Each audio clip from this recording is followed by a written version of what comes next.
station, live from the Comcast Business Studios. 97.5, The Fanatic. John Kincade, Andrew Salciunas. This is Kincade and Salciunas. 97.5, The Fanatic, and 97.5thefanatic.com. Well, I think everyone performed admirably yesterday. And no, we're not talking about a game, Johnny. We're talking about press conferences, which this team usually botches. Yeah, so it was a good day yesterday for Nick Sirianni, A.J. Brown, and Jalen Hurts. We will react to it all today, and we will celebrate. But I have a question for you all today. Are you glad this all happened? It's Kincade and Salciunas, 97.5 The Fanatic. This is Kincade and Salciunas. Was this a down game against a bad team, or did we see what could be flaws for the Eagles, specifically in the passing game? The reason you're in one-score games in the fourth quarter with three of the worst teams in football is because of the fact that your offense can't get rolling early in a game. Kincade and Salciunas. John Kincade, Andrew Salciunas. 97.5 The Fanatic and 97.5thefanatic.com. And a good Thursday morning, Philadelphia. I'm Andrew Salciunas alongside my man, John Kincade. Johnny, good morning. How are you today? I'm doing well, man. How you doing? And I can tell you, I'm so excited that we have this subject matter to talk about today because so often we've had a different story to talk about when it involves press conference. Yeah, and especially with the Philadelphia Eagles in this season, there's been way too many games this year where the story wasn't the game itself. And you know, I know people say that the media blows things out of proportion or we make a big deal out of it. Well, yeah, when the story's the story, you got to talk about the story. And so it's great that we can start turning our attention to Eagles-Steelers today. Like on this handy-dandy show sheet that I have for all of us today. It's a very nice show sheet, by the way. We have segments today where it's injury updates and Eagles-Steelers and how would you handle the game. And I can't wait for tomorrow on a Football Friday where we dive deeper into Eagles-Steelers. So it feels good to come up with ideas for the show where it's about an actual football game and not about he said, she said, or he said, he said, he said, because it was all he said over this weekend. So sit back. We're going to play a lot of clips for you, and then we're going to ask a couple of questions. But I want us as a show to digest some of the things that were said yesterday by the Philadelphia Eagles. Our man Connor Thomas is out today taking care of a personal matter, so Brendan Gunn is producing the show today. Gunner. And so we'll go around the room after we play each clip and kind of dive into it. So real quick, just a refresher. If you've been living under a rock, A.J. Brown after the Eagles win against the Panthers, where it was a bad performance by Jalen Hurts and the passing game, A.J. Brown was asked what needs to improve on this team, and he said passing game. And the way he spoke, it wasn't like, we got this. It was very, there was a lot of frustration in the tone of A.J. Brown on Sunday. Sure. And we reacted to it Monday morning, but it wasn't like, oh, my God, are there issues here? Like, if you think back to Monday, John, the biggest tenor of conversation was, hey, they can't have a game like that come playoff time. Like, that was what the conversation was. We would. I don't care where the game's played. You play like you did Sunday, you lose. Right, exactly. In the postseason. Any playoff team. That's done. Right? You're done. And so we talked about that. We played the A.J. Brown back and forth with the media, but we didn't, that wasn't the show. We didn't really dive into it because we thought, all right, A.J.'s frustrated with the passing game. We were all frustrated with the passing game on Sunday. It was not a good game for the air attack for Jalen Hurts. And so let's see how they react to all of this. Let's see how they react to A.J. Brown's comments. Well, it was handled horribly by Brandon Graham. It was terribly handled. Later that night, he started talking about a friendship that is no more. And I remember texting you guys right away, the audio clip, our group text went, now, this must be like all, you know what, though? We do this for a living. Yes. But I would imagine guys and ladies who are involved in an Eagles group text. Right. Probably had the same, we're probably hammering off the same stuff. What the hell is happening here? And we're not doing this again. Right. We're not doing this again. Because just 1 year ago is when everything went to crap. Correct. So when I see this, I'm like, you got to be freaking kidding me. And forgive me for going off of what the historic leader in games played in Eagles history that's still on the roster and when healthy wears a C on his jersey. Forgive me for reacting to what he had to say about franchise quarterback and what could be ending up the greatest wide receiver in franchise history. It will be. And the disconnect that they now all of a sudden have. So that happened Monday night. It then led to Brandon Graham having to reach out to Tim McManus to explain what he was talking about. He told Tim that he assumed something that wasn't.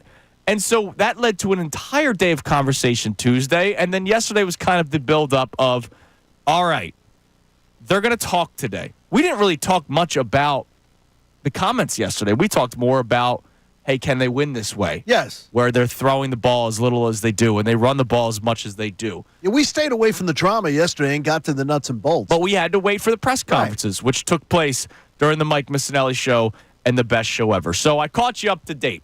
So Nick Sirianni, I know he spoke about everything that A.J. Brown said on Monday, but he talked more about it yesterday because he spoke before what Brandon Graham had to say. So let's start with Nick Sirianni, the head honcho, the head coach of the Philadelphia Eagles. He wants to address it. He addressed it with his team, and he's moving on. Here he was yesterday. We address anything and everything that we need to, because we address it. I can't dictate of what questions you guys are asking me, but I can do this in the team, is that you address it, you talk about it, you put it out there so that you can be here and here only for the Pittsburgh Steelers, because this is a really good football team that's coming in here, and we got to be on our A game. And so, again, all our focus now, after you talk about it and after you go through all your conversations there, is, boom, now our focus is on this. But to answer your question, yeah. Perfect answer. Amazing. And Perfect answer. Yeah. Nothing to pick apart. Nope. Nothing, no double talk. Nick, you talked about it yesterday. And you said at one point to me, you go, John, I think he's learned. Yeah. That showed me that your assumption, cross a T, dot an I. That was a perfect response. It was a great response. He did a great job. And it felt like it was what he was saying from the heart. Yeah. More than what he was being told to say. Now, I will say this. One takeaway from that Okay. clip early on. There are a lot of Eagles fans yesterday. I saw John Clark post the scrum around A.J. Brown and the quote that, this was overblown, me and Jalen are good. And he was talking about the passing game, not Hurts specifically, but the entire passing game. And people were responding with, we always knew this. You guys in the media were making something up. Well, you hear Nick Sirianni in the beginning of that clip saying, if we feel like we need to address something, we will address it, and then we move on. And then he says at the end, to answer your question, yes, we addressed it. So Nick Sirianni felt like it was needed to be addressed to the team. Correct. So for anybody that is still holding on to this, It didn't happen. This is totally being made out of nothing. And Nick this isn't Sirianni true. just told you that he needed to address everything that happened with the team so that they could then be laser focused on the Steelers. So great answer by Nick Sirianni. So we know for a fact it was fact. Yes. That's big. There'll be other things that will confirm that too down the line. Here's A.J. Brown. Before we get to Jalen Hurts, we're going in the order of events. Nick Sirianni spoke first, then A.J. Brown spoke with a sea of reporters. That, by the way, was an amazing picture with all the cameras, all the microphones, all the cell phones surrounding A.J. Brown. Well, you also have a 11-2 team facing a 10-3 team this week. Right. This is going to be big for the pregame shows this week. Oh, yeah. And all the across coverage. state. There's probably Right, exactly. some Pittsburgh news Sure, stations absolutely. that were there. Here's A.J. Brown, and later on this hour, you will hear him talk more about what he meant originally on Monday. But here he was yesterday talking about what Brandon Graham had to say. BG was just being BG. He's emotional. In that case, he just misspoke. Me and Jalen are good. So he's BG, guys. So everybody loves BG. He's speaking from the heart. He's just giving his perception on something from the outside. From the outside. Giving his perception on something from the outside. That was shade. Yeah. That was subtle shade for a guy you respect. Yeah. And they respect him. No matter how pissed they are of what he did, that this guy is held in high respect. But that was shade on the way out the door. Dude, when we played that Tim McManus clip yesterday, when he was on with the Mike Missanelli show Tuesday, so of course we reacted to it Wednesday morning. And Tim said that Brandon Graham admitted to him that he just saw the video of A.J. Brown's press conference and then just assumed. That struck me. Like, I was like, whoa, that's bad on BG. And I love Brandon Graham. Thank you 97.5. Thank you, Brandon Graham. Like BG's the man. We all do. But man, he mishandled this situation in a way that did lead to 3 days of conversation that probably never needed to really happen. We should have just focused on the passing game, but instead we focused on a lot more. Now, Jalen Hurts also spoke to the media. We're going to play you 3 clips, but let's start with this one because this one specifically caught the attention of John Kincade yesterday. It's very, very quick. Yes. It was the original question about, hey, your thoughts on what Brandon Graham had to say. Take a listen. We've spoken. I think in the end, Brandon, BG, we're calling him Brandon, BG knows he spoke out of place, and he knows that.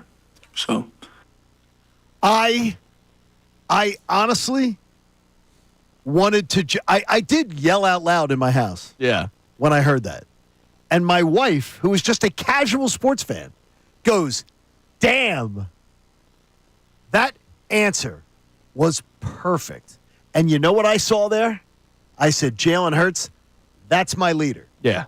Because he doesn't feel the need to kiss the backside of Brandon Graham when Brandon Graham created this entire mess. Yeah. It's all on him. And Jalen Hurts, literally, again, there's no backdoor shade there like from AJ. It was, he spoke out of turn, and he knows it. And he kept it short and sweet. And he didn't trash him. He didn't do anything. But to me, the fact that Jalen Hurts felt the confidence to stand there, answer the question honestly, yeah, and to reference one of the greatest players, greatest characters in the history of the franchise, to me, I said, there's growth on Jalen Hurts too. Yeah, I mean, and I loved that answer. I loved it. We're going to play a couple more clips for you from Jalen, but I was so proud of him yesterday. So was I. And we talked about it during the show yesterday, that yesterday afternoon would be a big moment for Jalen Hurts this season. Because if you remember, there was plenty of beef. People say that it was made up. It was not, between Jalen Hurts and Nick Sirianni last year. And it was not handled well. It was not handled well. On both parties. No, it was not. But also, too, we found out yesterday from that comment from Jalen, when he says he spoke out of turn, and he knows it. When someone speaks out of turn, what does that mean? That means, I asked you this morning. That means they said something that they should have been talking about. They didn't have enough information. But they spoke about something that that should be kept behind closed doors. Right. Again, confirming that there is something there. Well, Tim McManus said yesterday there is tension between the two. He said, right, it's not like they're not friends anymore. Right, exactly. And that, this thing's going to blow up, but that there is tension because AJ is a wide receiver who wants the football. So let's play a couple more clips for you. Again, Jalen Hurts handled himself so well yesterday, and this should be celebrated today. Jalen Hurts, a lot of the discourse this week has been, can they win with him not throwing the football as much, or if he's leaving receivers open? It's been a critical week of Jalen Hurts this week throughout the radio station. It's been critical. Whether it's a host or a fan. There have been a lot of fans have been critical of Jalen Hurts. Yesterday, he handled himself like the damn franchise quarterback that he's supposed to be. So here he is talking about, let's just focus on the team. I mean, it's just about the team in the end. I think overall, that's where my focus is. I think that's where everyone's focus is at heart, and trying to do what's best for the team. Ultimately, everyone cares about the team's success. Whenever something happens, I look at myself first, because everything starts and ends with me. And I take great pride in what I do. I take great pride in the responsibilities that I have when I am to the city and to this team. And I challenge myself on that. I'm my best when I'm my biggest critic, and I have to continue to challenge myself on being critical on some things so I can be better. And in the end, everyone expresses themselves differently, and I respect that, and I accept how anyone shows up. But ultimately, I look at myself first, and I say, what do I need to do better, and ultimately play at the highest level I can play. I just told the team, everybody dominate their box, including myself. And that's what it's about. I don't want to get lost in the sauce of everything else. I mean, that was great. Other than everybody dominate their box and I don't want to get lost in the sauce, he spoke normally. That entire clip was right, no Hallmark, no sporting goods sayings on the walls at the store. That was hey, this is what I'm all about. Dude, I see growth from my head coach. I see growth from my quarterback.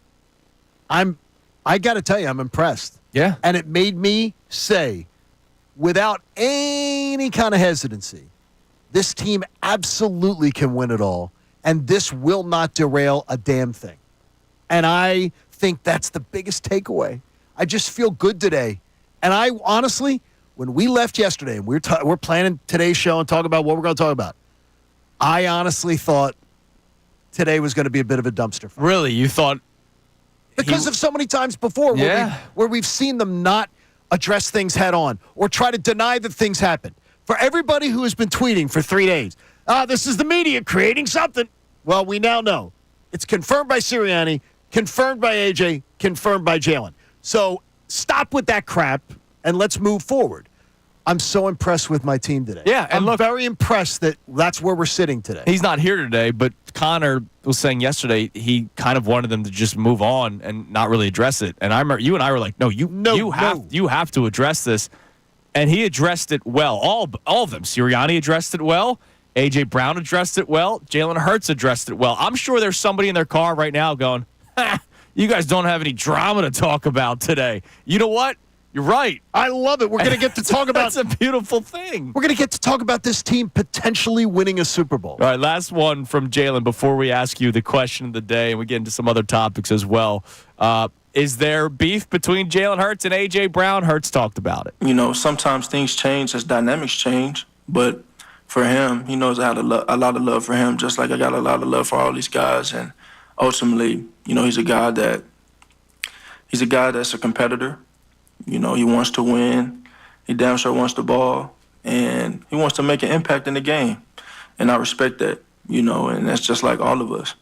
And if you hear the beginning part where he says dynamics change, like, you know, you could be best friends with someone, and then once you spend a week together, you get annoyed. Right. Right? Like, that's life. Or some of the people that I love most in my life absolutely can drive me crazier than people that I casually know. Right.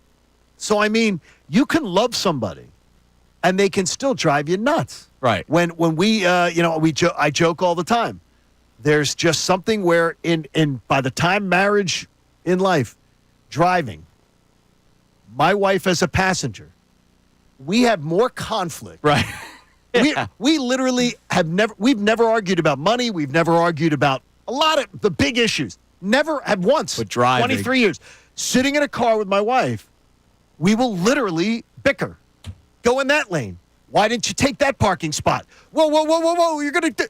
It drives me nuts. Yeah. But the thing is, and I guarantee you, dial her up. She's got her own laundry list. Yeah, I'm sure. But the thing is, the people you love the most, you can still have beef with. You can still have issues with. I think about my, not real blood cousin, but my cousin, right? Who was in my wedding and everything, right? And we've been tight my entire life. We spent 2 weeks down the shore, both families. And by the end of week 1, we wanted to kill each other because we weren't used to sharing a space and how you live versus I live. Right, exactly. I got you. And so Jalen and AJ can be the best of friends, and then once they start working with one another, maybe there's work habits that are different that rubs them the wrong. It happens. It's life. But the beauty is the way they handled themselves yesterday in each press conference. Nick Sirianni, AJ Brown in front of his locker, Jalen Hurts at the podium. All three of them, I think, passed with flying colors yesterday. And I'm very proud of all of them. And I'm very proud of Jalen Hurts because we have seen these press conferences go awry. We've gotten plenty of content out of Jalen Hurts press conferences. And we've nitpicked in his defense. We have nitpicked his missteps. Right. To the point where some of them nitpicking. His stuff with Sirianni last year, absolutely not. No, that's real. That was bad stuff. But the thing is, overall, you nitpick the quarterback. The quarterback's the guy you want to hear from the most. Even more than the head coach, because you're going to get coach speak. Right. And to me, Jalen yesterday, I don't know. I was a believer in Jalen Hurts before yesterday, but yesterday afternoon just totally changed my perspective. And if you weren't listening to it on The Fanatic yesterday and then hearing the immediate reaction afterwards, and then Andrew Pacheco last night, you missed out. Yeah. Because there was a lot of good coverage yesterday. There was a lot to say. They have a lot to say. They really do. All right, so here's the deal. Our question today, and coming up next, we will answer said question. Are you happy that this all happened? So I'm thinking back to the clip we played yesterday from Ian Rappaport, where it was the positive spin zone of, well, this actually could be a good thing because it's been addressed. Not everybody's best friends in the league, even though Jalen Hurts and A.J. Brown are legitimately best friends, so you're wrong on that part. But he tried doing the positive spin zone that now that it's out there, it can be addressed. So we just spoke glowingly of how Sirianni, A.J. Brown, Jalen Hurts handled it. Are you happy in some weird, sick, twisted way that all of this happened to begin with following the game on Sunday? We will answer that question, discuss that next. You can climb in as well at 610-632-0975. You can text and you can call in. We'll play you some more audio because A.J. Brown talked about what this all started from. Why was he complaining about the passing game? He was a little bit more calm yesterday because it wasn't right after a game. So he spoke a little bit more eloquently than just saying passing game like he did on Sunday. Hear from A.J. Brown some more coming up next. And some little whispers about Lincoln Financial Field. It's Kincade and Salciunas on this Thursday morning, 97.5 The Fanatic.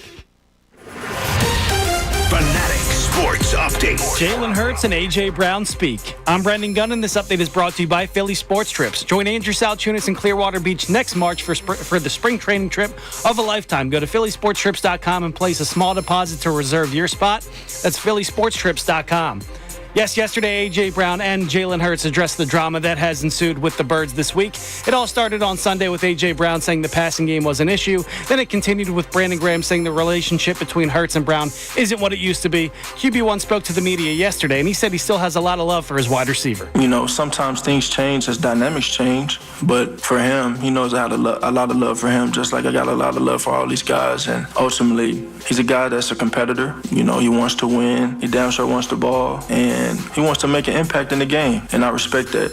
A.J. Brown also echoed a similar sentiment, saying, quote, "Me and Jalen are good." With the drama behind them, Hurts, Brown, and the rest of the team can now focus on Sunday's game against the Steelers. It'll be a 4:25 kickoff this Sunday down at the Link. And the Flyers look to make it 2 wins in a row tonight when they welcome the Detroit Red Wings to the Wells Fargo Center. Puck drops at 7, and we'll have complete coverage right here on The Fanatic. And the Sixers remain idle today, but they look to get their first 3-game win streak of the season tomorrow night when they welcome the Indiana Pacers to the Wells Fargo Center. I'm Brendan Gunn on the home of the 76ers and Flyers, 97.5 The Fanatic and 97.5thefanatic.com. Can you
6:30 on Kincade Salciunas, 97.5. The Fanatic. Coming up this segment, the whispers of Lincoln Financial Fields. Careless whispers? Yeah, sure. Could be. We'll get into those coming up in a little bit, but I do want to play two more clips for you. This last segment that we just went through, our opening segment, we celebrated all the good things said by Nick Sirianni, A.J. Brown, and Jalen Hurts during the press conferences yesterday that discussed everything. And again, applause to those three for handling themselves the way they did yesterday so well. What a great, it was perfect. And it makes you feel better maybe moving forward. Let's play two more clips for you. I will ask the question of the day. But A.J. Brown, of course, this all started with what he had to say on Sunday when he talked about the passing game. He was obviously not as emotional yesterday. It's not like he just walked off the field of battle where he was open multiple times and didn't get the ball thrown his way. Only 4 targets, 4 catches, 43 yards. Here he was explaining himself a little bit more on what he meant by the passing game comments. When he asked the question, what the offense can do better, obviously it's not running the ball. He's about to win MVP. Like, literally. So what other thing we do on offense? We have to pass the ball. And that can go into protection. That go picking up a block. That go to us getting open quicker, being on the same page, Jalen Reeves, or whatever the case may be. It's a collect group of things. And, I think they just kind of just spent it that way. And, and I said that for a reason, honestly, because, we went to the Super Bowl and lost. We tried again next year. We was 10 and whatever our record is, and it was landslide. Here we go again. And it's something that we can correct right now while we have the opportunity. And that's why I was bringing the awareness or bringing it to everybody's attention. This is something we can focus on. We know we can run the ball. Saquon is doing a great job. We're not against running the ball. We love Saquon. Ask him what I tell him at the end of the game. In the game. I'm okay with being whatever bad guy I have to be for the city, the town, whatever the case may be, for my team to be accountable and to get better. I thought that was a great Great answer. Again, that was perfect. And again, it shows you how different your emotions are right after a football game. And I understand the fact that, let's just say that maybe sometimes when I don't have a filter, I just let it fly. Yeah. And I understand that after the game, he's feeling a little way. Yeah. And by the way, that answer was just perfect. Again, that was a perfect day. And again, for people that are wondering, oh, well, here you go. You guys made so much of nothing. It wasn't necessarily AJ's comments in the beginning. We reacted to it on Monday, but we talked about the game. It was when BG opened up his mouth Monday night. Correct. And said things that made us think, what the hell is going to happen to this team again, second straight year? Let's not act like the collapse didn't happen just 1 year ago. And so everything was handled so much better yesterday. So I'll ask this question, John, and I want to discuss this with you. Is part of you happy that all of this happened? So Ian Rappaport yesterday, we played the clip. I think it was 2 days ago he said it. He said this could be a positive for the Eagles. I think that was the positive spin that was sent by probably Howie Roseman to Ian Rappaport, just my guess. Are you happy that this all happened so that it was addressed? If you asked me Monday, I would have said no. Of course. If you ask me today, I say yes. Because of how everyone's since handled it. So I think that's a flip-flop in a little way because I don't like – I'm just a very big believer that dirty laundry being aired publicly is a bad thing. Right. People talking, as Jalen pointed out about BG, people talking out of turn and sharing stuff, to me, annoys the hell out of me. Right. I don't respect people who do it. So to me, I'm really impressed the way they handle it. And yes, I think this is going to be a moving forward point. Especially because what we saw happen last year, and there were whispers of, remember, it was Derek Gunn who had the anonymous source from inside the locker room that they were upset with the offense. That happened after the loss to the 49ers, right? Yes, which was a disaster of a game. And then nothing changed. All the press conferences after that were horrible. Remember, the Seahawks game was 2 weeks later, and that's when the Jalen AJ going rogue thing happened, and Nick Sirianni saying, I wanted them to try to get a pass interference. And then A.J. Brown has to speak later on in the week after he refused to speak. And then Jalen denied everything. Like, it was bad.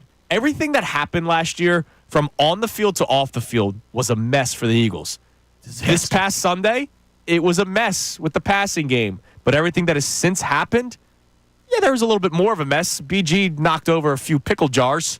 But somebody cleaned it all up, and they cleaned it up yesterday. Haley loves pickles, by the way. Well, I didn't know if you knew that. I do know that. Haley likes pickles. So our question for you today, it's 610-632-0975. Are you happy that this happened? Because at first, like John said, no, because this is a distraction. But we have now seen everybody handle it in a way where it looks like there's real growth. Now, I will say one thing that I'm still worried about. What's that? When it comes to all this. I'm going to take you back to 2022. All right. That was a pretty happy time. 23. I'm sorry. No, I didn't like 23. Yeah, I had cancer in 23. That wasn't very good for me. Let's go back to 22. The Trey Turner standing ovation. Ugh. Okay? So I did not like the idea of it because of the what if it doesn't work scenario. If it works, it's a beautiful story. It's great. He turned his season around, and he did. But if it didn't work... It's not worthy of a Netflix special. I will tell you something. I watched it yesterday. I'll tell you about it during the break. Good, I want to hear about this. And it's more than just the actual... Okay, good. It was actually a beautiful story. I'll tell you about it. Yeah, I was actually going to save it for the show. I didn't want to text you yesterday. No, you had no idea. All right. So Trey Turner gets the standing ovation. And I remember saying on these airwaves, I was with Ann at the time doing middays. I was like, well, what if this doesn't work? Are we going to give him a standing ovation for 3 days and then all of a sudden boo louder? Right. Like, what are we going to do if it doesn't work? Are we going to, like, oh, we tried. You suck. Like, I don't know what would have happened. Now, the beauty is it works. It works. And we'd never had to have that conversation. So A.J. Brown says in that clip we just played, I did it on purpose because I wanted people to realize that we need to work on things despite our 11-2 record. That's great in theory. What if you have a bad passing game on Sunday against the Steelers, which, let's face it, could happen. T.J. Watt, Minka Fitzpatrick. Here's the thing. Great Steelers defense. I don't think you can have a – how about this? I don't think you can have a bad passing day I think you'd have a bad pass protection day Okay. because you should be able to pass on the Steelers. A lot of teams have. Yeah. A lot of teams have. But you have to protect up front, and we're supposed to have the best offensive line or one of them in football. Well, what if Jalen feels the pressure, so he's tucking his head down and he's trying to run, which is something that we still see happen even on the good days. My worry, what I'm getting at is, I get you.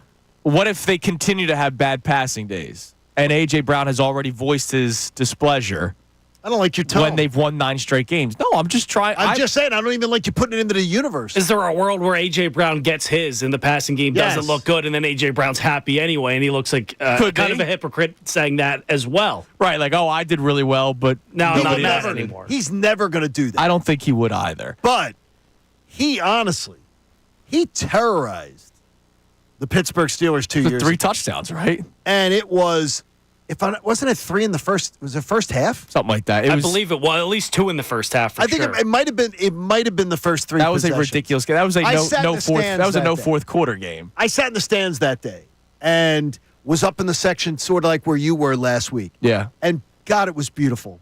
It was beautiful. I think AJ will have his day, but I get what you say. That's just the one thing. No, that's I'm the only gonna, thing. all right, It's haunting you. it's great that we're all great right now. Everybody's happy. But what if they have a bad passing game? Which, let's face it, it's not the strength of this team. It's not. So I don't think this potential come to Jesus moment is now all of a sudden going to put Josh Allen's arm on Jalen Hurts' body and he's going to start throwing for 350 yards. I think it's still going to be, hey, we have Saquon Barkley. Of course we're going to keep running the football. And of course there's going to be times where the offensive passing game is limited.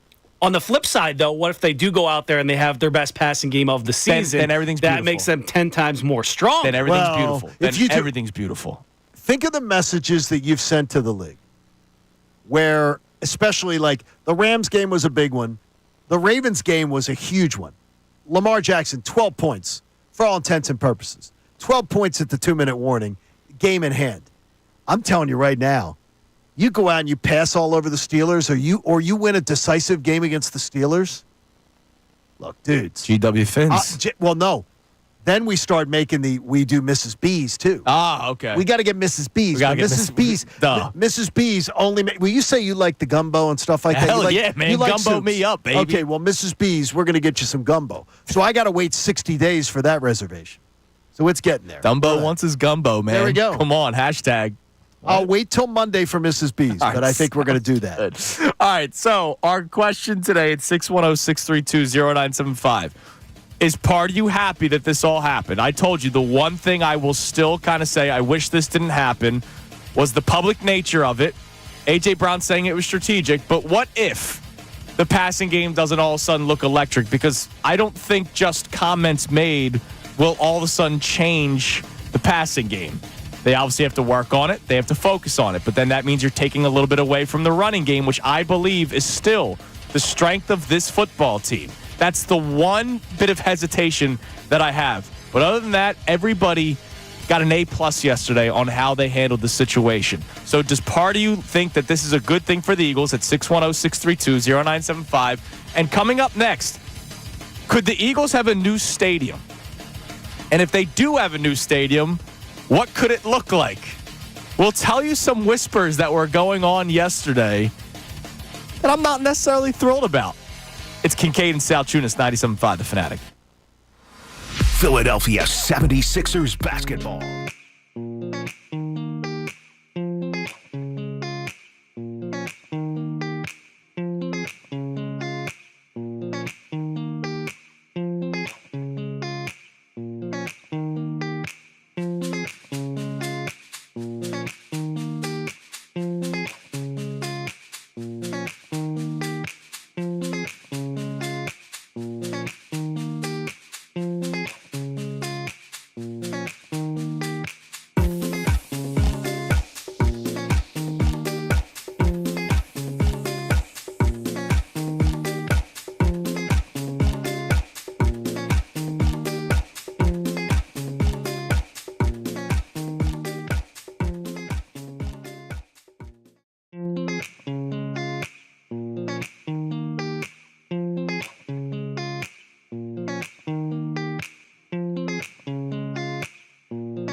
.647 on Kincade Salciunas, 97.5 The Fanatic on this Thursday morning. We're going to talk about a potential new stadium in a minute. We'll check our text line and phone line as well. But not again, the Sixer Stadium either. Not the Sixer Stadium.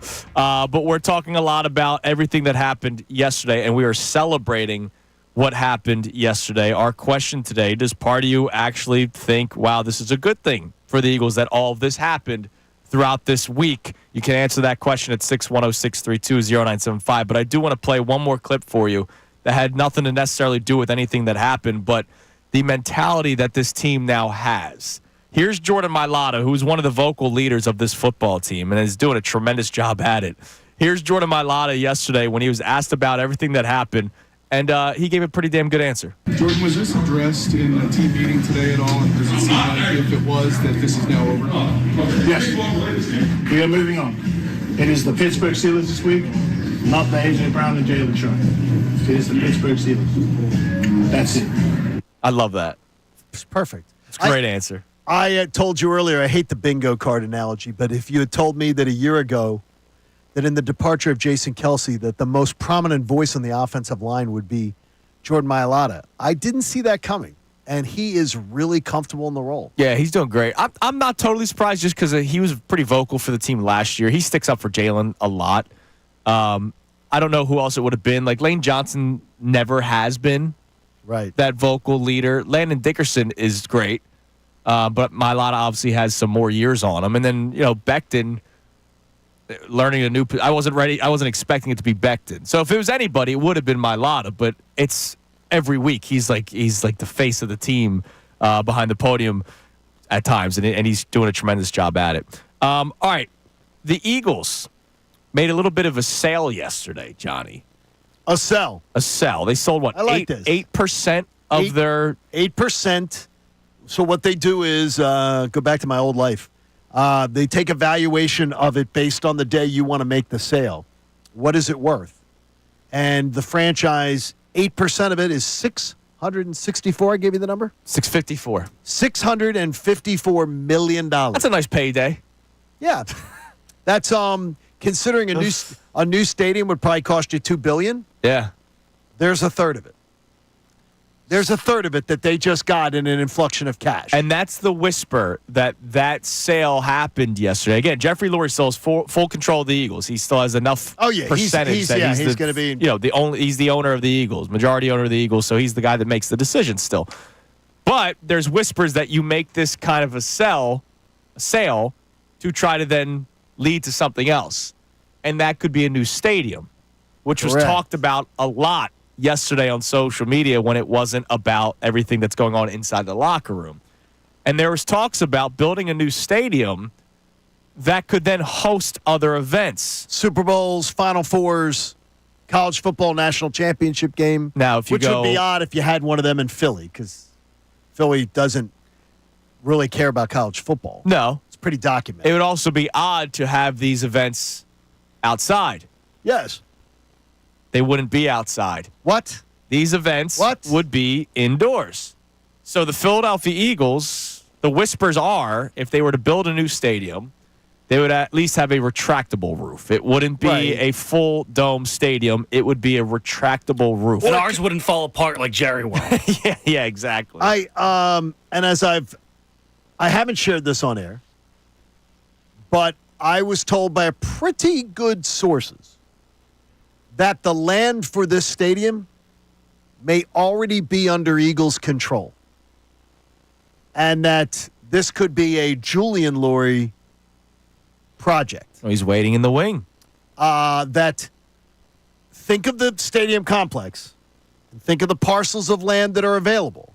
that are out there where you could put a stadium. Because what you would have to do is, the average stadium I saw today, I looked it up this morning, usually a team from the time that a stadium is announced plays 3 to 4 years in the stadium that they are currently in. Right. During the whole process, permitting, clearing of the land, laying the infrastructure, building the stadium and everything, usually have like a 3-year going away party, sometimes 4.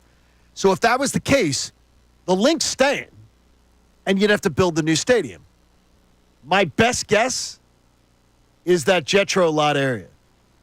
That area over there, that corner, which would then really set up a really interesting stadium complex. Yeah. But I've been told that the land for this project may already be under control of the Birds. So, does the link stay open for our Temple Owls? No. In fact, yeah, you know what they could do, though? They could, it's not build a worth little it. small build stadium? a little small stadium, but they won't. Yeah, that would be nice. But I do believe, and it's in some of the mock-ups, I do believe that they want to build a smaller concert venue. A smaller venue that would be, not, so if it's not the Wells Fargo Center. Yeah. And it's not, you're not having an event there, but a smaller indoor, more intimate concert venue. Interesting. Maybe $4 or $5 grand that would also fall on that property. Yeah, and then somewhere. The pavilion, whatever it's called nowadays in Camden. Right. The concerts would be taking place in Philadelphia. And they managed to get everybody over the venue. So what I'm telling you is I do believe that I believe this has been going on for a while. We talked about it the day we played golf that morning. Yeah, we did, yeah. That and I said, just watch out for this. Yeah. Because I've heard it from a couple people. Johnny journalist. And then I'm not a journalist. By the way, listen, you've been giving me some scoops, man. The Jeff McClain, the Zach Bermans of the world, our own Andrew DiCecco, they would all roll their eyes at me being a journalist. I do not want to put myself in their club. Johnny journalist light. How's that sound? No, how about this? Johnny has good ears. Yes. Johnny, and for someone who never shuts up, Johnny hears a lot. So I'm just saying to you.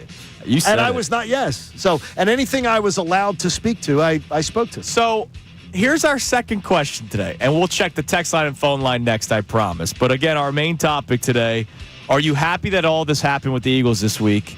And now that it's addressed, maybe this could propel this team to even newer heights, not to take the name of the podcast. Like maybe this is even a better team after all of this. Or do you still wish it didn't happen and everything was kept in-house? Good use of new heights. Thank you. You can climb in at 610-632-0975. But a new stadium for the Eagles, potentially.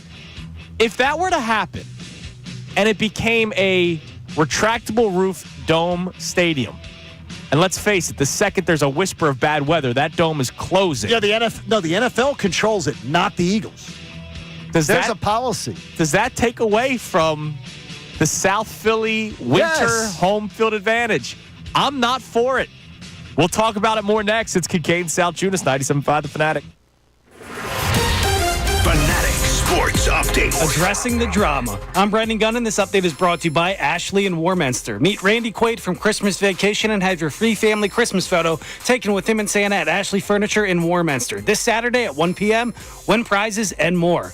Yes, yesterday, Jalen Hurts and A.J. Brown addressed the drama that has ensued with the Birds this week. It all started on Sunday with A.J. Brown saying the passing game was an issue. Then it continued on the next day with Brandon Graham saying the relationship between Hurts and Brown isn't what it used to be. QB1 spoke to the media yesterday, and he said he still has a lot of love for his wide receiver. Sometimes things change as dynamics change, but for him, he knows I have a lot of love for him, just like I got a lot of love for all these guys. And ultimately, he's a guy that's a competitor. He wants to win. He damn sure wants the ball, and he wants to make an impact in the game, and I respect that. A.J. Brown also echoed a similar sentiment, saying, quote, "Me and Jalen are good." With the drama behind them, Hurts, Brown, and the rest of the Eagles can now focus on Sunday's game against the Steelers. It's going to be a 4:25 kickoff this Sunday down at the Link. And the Flyers look to make it 2 wins in a row tonight when they welcome the Detroit Red Wings to the Wells Fargo Center. Puck drops at 7, and we'll have complete coverage right here on The Fanatic. And the Sixers, they remain idle today, but they look to get their first 3-game win streak of the season tomorrow night when the Indiana Pacers come to town. I'm Brendan Gunn on the home of the 76ers and Flyers, 97.5 The Fanatic and 97.5thefanatic.com. Tyrone Johnson. I think Jalen Hurts.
Monday morning here on 97.5 The Fanatic. Good morning to you. Let's have a wonderful day. It's been a great day so far, Johnny. Well, it's a great day when they give you great content to deal with, and the Eagles gave us a good day yesterday. Yeah, it's really good. It's been therapeutic for us so far this morning. I mean, the first hour was filled with celebration and praise and zero contention. And honestly, the only concern through 1 hour of the show is, what if it doesn't work? Because A.J. Brown said yesterday that he did it on purpose to kind of put the passing game out publicly. And Which I had no problem with. I understand. As long as he counts himself as part of the finding the solution, I have no problem with it. Right. I just used the Trey Turner standing ovation analogy. What if it didn't work? Would we have gone back to booing? If this doesn't work and the passing game doesn't all of a sudden change, which, again, the strength is still running the football in this team, will the tension that we heard about, the displeasure that we have heard about from the source himself, A.J. Brown, will this only get worse even though they're winning football games this way? So that's the one bit of hesitation I have from all of this. And the other bit of disappointment through the first hour of the show, again, very little of it, is if the Eagles build a stadium where there could be a roof. Again, what you brought up, though, at the very end of setting up this topic, the idea that there was that we'd give up the home field advantage. We're thinking about it for Detroit.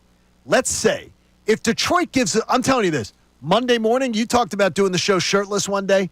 I'll sit in a box naked. If we get if all these things walk in and the Eagles get the 1 seed. I'm rooting for the 2 seed. Let's go for the 2 seed. No, but the 1 seed, I'm being facetious. But the idea that if you get Jared Goff in this building for the NFC title game, I think it's game over.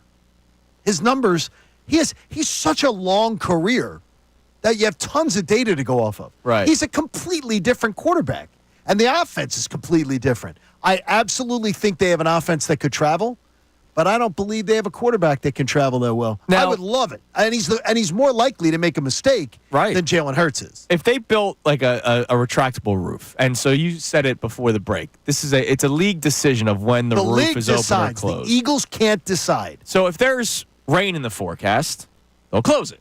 If there's snow in the forecast, they'll close it. If the wind is really, really bad, they'll close it. Oh, no. It's more than that. Let's say it's a December day. What was Sunday? Sunday, you sat in the stands. Yeah, it was like 40, low 50s. The NFL would have. It wasn't 50s, was it? It was 50s. It was nice. Oh, yeah. it was? It was windy, but 57 was the high. And I lived through this when they did it in Atlanta. Yeah. There was beautiful. The South has beautiful fall weather. Yeah. There was a temperature that they had to close the roof. And if I'm not mistaken, it might have been in the 40s. Do they also go to a turf field in that case if they're going to have it closed off for a lot of it? Well, remember, they would have most likely a grass field that could either be pulled in or pulled out.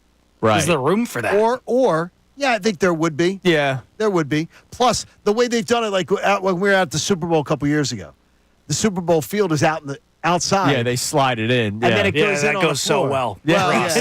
Yeah, George Toma. There he is. You devil. Sod father. He's evil. But look, I'm not for it. Now, look, I understand why Jeffrey Lurie or the Lurie family would do it. They're businessmen. I know that they're owners of the Eagles and they love this Eagles team. Trust us, we know that Jeffrey Lurie loves his team, but he's also a businessman. So sure he is. If he were to build that stadium that had a retractable roof and then he could host events like do you care if there was a Super Bowl here and the Eagles weren't playing? I've been to a lot of Super Bowls. It really wouldn't do anything for me. That's the thing is that people think I'm still not going. I'm not affording those tickets. People think it would be the coolest thing in the world if the Eagles got a Super Bowl. I can tell you, I've been to I think 14. I think it would be more of a mess for locals than it would be. The only thing for locals I'd be happy for is there would be money made. Like, there's so many people would be coming in from out of town that a lot of local restaurants and stuff would make money. But we're talking about a week. It's not. When would that happen? When is that Super Bowl? 7 years from now? 8 years from now? I can tell you it's not as cool an event as you think it is. Right. Like having a Super Bowl in your town, it's not for us. It's for the corporate Giants. Right, exactly. It's for the celebrities. It's for the opposing fan bases. Knowing the great Philadelphians, we would probably hate it. Like, I don't think it would let's be honest. Like, could you imagine if there's two the Giants or the Cowboys, God Dallas. forbid, go to the Super Bowl. Right. Like, we wouldn't be okay with that here. No, we would we'd not hate handle it. that well. We'd hate it. And so I think the idea of having a Super Bowl in your town is completely overrated. Yeah. It does bring money, though. The Super brings Bowl is money. awesome. And as I said, New Orleans should have the Super Bowl every third year. If I'm commissioner, every third year the Super Bowl's in New Orleans. It is the perfect venue. I don't really know that the Eagles is because the hotels aren't close, which is what when I went to the Super Bowl in Houston. Houston had a Super Bowl. The hotels weren't closed. Right. When I went to the Super Bowl in Jacksonville, when the Eagles Super Bowl 39, the hotels were not closed. So, I mean, like, there was a lot of – it's not as cool when you can't just hoof it every And let's face it, dome or no dome, nobody enjoyed themselves in Minnesota. It sucks. I understand the Eagles won the Super Bowl that year, and that's great, but, like, nobody went to Minnesota happy to be in Minnesota in February. I don't think you should ever have it in Minnesota. Right, because how many times do we talk about the Super Bowl as a freaking event? It's no longer a one-day event either. It's a full week, 2-week event. I sat at the Super Bowl, and a lot of times when you're radio, and again, I think 14 I've been to, you sit in the stands as media. They literally take over sections in the stands, and they put up these portable desks, and you sit in a seat just like a fan would to watch the game. I was in the end zone underneath the cover for the Seahawks and Broncos. The Broncos. The one where Peyton had a safety on the very first play. Yeah, right. And then it was terrible from that it was point like on. 48-8. That's It was so freaking cold that day because a blizzard came in overnight, and it was so cold. The fans were even having because there's no home field advantage in a Super Bowl. It's not. There's nothing about it. You have to have a dome, and I think that's one of the things. I wouldn't want it. Honestly, I don't want it. I want the Eagles to have people coming in here in January. I think is a huge advantage. Yeah, absolutely. So if you want to talk about that as well, would you want a new football stadium, and would you want it to have a roof? This is clear. Like, this decision would be strictly for the pockets of Jeffrey Lurie. Right? Yes. Like, he's a businessman, This isn't for us. You have to reflect your city at some point. Do we seem like a dome city to you? No, the city no, of that's what I'm saying. Like, I don't want this. Like, I don't want this. If you want to build a new stadium, to have at it. But, like, I don't want this. By the way, I like the lake. The lake's fine. Like, I love it. What's funny is I've heard people tell me how they lost the culture when they went to the lake. I've heard all that. Guess what? You know what culture they lost? And I'll be honest with you. The culture that was lost when they moved to the link was people peeing in beer cups and tossing it on Cowboy fans. Yeah, a good culture. The things that is don't done. Disrespect my pastime. Our fan and that's where my seats were. Our fan base absolutely has improved. We as a fan base and we as a people have improved when they moved out of the vet. It's just so to me, and two, the venue's gorgeous. I think it's beautiful. Yeah, I had a great time on Sunday, man. I look forward to getting out and sitting in the stands. Dad-daughter game coming up. I look forward to that. Football games, you go in the stadium, you get your food, your drink, you go to the seat, you watch. It's not like baseball where you wander around. Yeah, let's go check out Ashburn Alley. It's not that. I don't do food.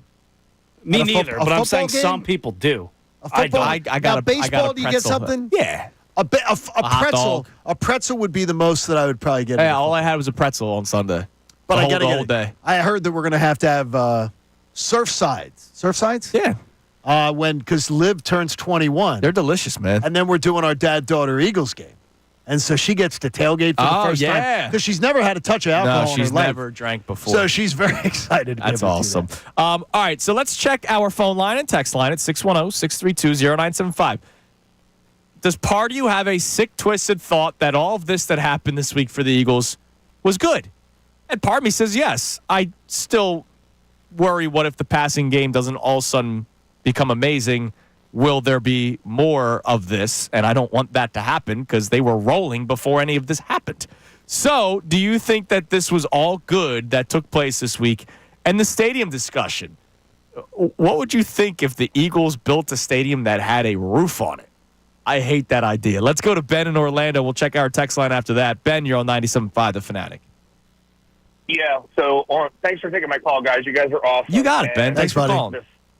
Well, the stadium topic, man, that's going to be the quickest and demonstration that you're really in touch with us fans that went to the vet and today.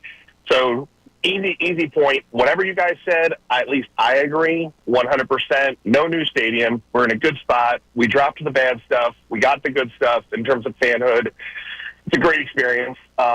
So great job on that part, you guys, for whatever that's worth. Part two, yeah, I think we're dodging a bullet if we can get this out in the open in a healthy way.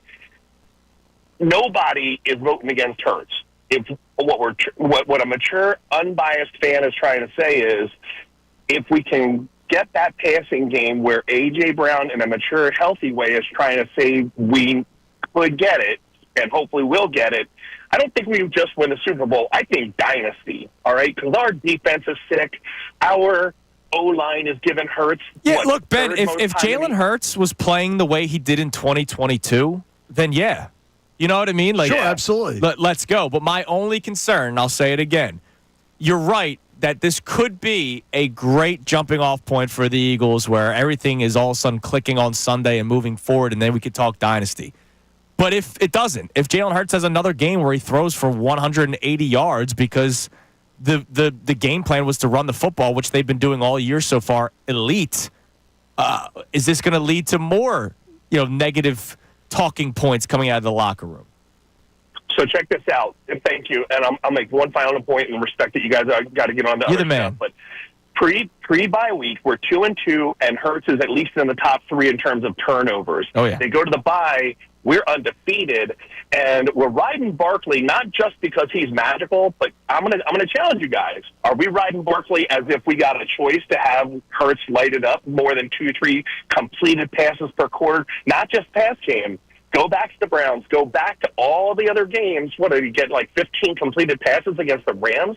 Are we riding Barkley because that's a smart move, and Hurts could use his arm? Or are we riding Barkley because the coaches were about to get fired and they ain't got no choice? Well, they weren't going to get fired, Ben, and thanks for the call. But I do look. It's reported. The players have talked about it. Lane Johnson, Jordan Mailata, Landon Dickerson. They went to Nick Sirianni's office during the bye. There's a whole story on it from Tim McManus, beautifully written, brilliantly written, where they went to Nick Sirianni and said, hey, you have us. You also now have Saquon. Lean on it. And since then, it's worked. Did you get a little bit from AJ, though, that AJ sort of wanted maybe to do this, to do the same sort of public calling out, to be like, hey, don't forget about the passing game. Could be. Don't forget about us. Don't forget about us getting some of the shine. That our passing game, which, by the way, it's completely inadequate. And that's the one thing that still leaves me a little cringy with this whole thing. Right, I got you. Our passing attack is inadequate. It's got to change. For who you have, yes. Yeah, it's inadequate. But I don't know. But then again, they're winning football games. They are. And they've been winning football games with this style of offense since that bye week. So, and we had this discussion earlier in the week. I believe the team did kind of say, all right, this isn't working, so we need to run the football. This was a team decision. And the beauty is Jalen Hurts bought into it. Now we're starting to see that maybe some other guys wish this wasn't the plan of attack, A.J. Brown specifically. So seems that way. I want to play this for you. And Ben basically led us into it. I forgot to mention it earlier in the segment. I have another question. Today we're all over the place, all about the Eagles, right? Does part of you think this was a good thing this week, that all this happened for the team moving forward? If the Eagles were to build a new stadium and it had a roof on it, how are we feeling? I want to ask this question, John. And obviously the answer is yes. That sort of sets up the question. Do we overanalyze everything? Probably yes. Now the follow-up. Whoa. Tell me more. Tell me more what you mean by that. We break down every play. We break down, like... I can tell you this. We are nitpicky with our head coach and our quarterback on press conference. Like, let's face it. And by the way, I'm guilty as charged. Jalen Hurts not throwing it to A.J. Brown when he's wide open. It does happen throughout the league all the time. It was just Sunday was egregious because it happened like 5 times. But we analyze a lot, and it's because we are crazy sports fans, because we love these sports. We love these teams so much. But does it matter when they're winning? So Jalen Hurts yesterday, as the press conference continued, and he was, again, brilliant yesterday during his press conference. He was asked about, hey, you've had to take a little bit of a step back as well. Right. We talk about how A.J. Brown wants his. In terms of passing yards, Jalen Hurts has taken a brunt of it too. He's not throwing for 300 yards. He's throwing for 170. But some of that is him. No, I understand. As you well know. But part of it's also the game plan. And then you got to hear the national media people saying, oh, Jalen Hurts, is he regressing? Blah, blah, blah, blah, blah. Because they're not following the story along as closely as we are. Here he is talking about how he does not care how it looks as long as they're winning. I've submitted myself to whatever it takes to win. And so, you look at the course of the years and we've had, different conversations for who the most valuable player is and the recognition and whatever. And it's all about the team at the end of the day. But you see different areas, shining in different years. It's about the team. I don't care how it looks. It's kind of my game. And I think that's something that people have to accept, that, it's going to look how Jalen Hurts wants it to look, but he's going to win. Okay, now going third person, stop. Great line, though. Stop with that. Dude, I'll be honest, this is a great line. It's going to look the way Jalen Hurts wants to look. I got to tell you this, though. And we're going to win. I want the offense to look like Kellen Moore and Nick Sirianni wanted to look. But what if it can't? With Nick Sirianni, with Jalen Hurts buying into it. Like there's a collaborative effort. That was one that I didn't like as much. Really? Yeah, I didn't like that answer. Because he's basically saying, I don't care about stats and individual stuff. No, I just want to win the football game. By the way, I completely believe that about Jalen. I watched him play in college up close and personal in the SEC. I believe it. And I remember Nick Saban being one of the only people interviewing Nick Saban in an SEC media days about Jalen Hurts. And he said he's one of the few players he's ever had to tell lighten up. Like he's so intense, so hardworking, so that, to me, I completely believe Jalen Hurts is all about the team. I absolutely believe and he'll do whatever it takes. But it sounded there like, well, it's going to look like I want it to look. I was a little surprised by that, but maybe I'm reading too much into it. I think he just wants to win. And if he's saying bottom line is winning, they're doing that. I believe, 9 straight. I believe with Jalen, bottom line is winning is absolutely always the agenda. Yeah, absolutely. Always no agendas here. No agendas here. What do we have on the text line, Mr. Gunn? You can text the show as well as call the show. Same number, 610-632-0975. Yeah, we got John V checking in. He says, I am not happy it happened, but I'm proud with the team and how those involved handled the situation. In some weird way, I believe this may be for the betterment of the Eagles this year. Go Birds. So then part of you is happy. If you think that he just said, I'm not happy that it happened, but part of me thinks it's going to be better for the team. Well, then part of you is happy. Then part of you is happy. And I got to tell you, if you had asked me the other day, and that's where I'm doing the flip-flop. Right. You asked me the other day, I would have said, no, I'm not happy with it. Well, because you didn't expect them to hit home runs. They went back to back yesterday. They aced it. Yeah. They absolutely aced it.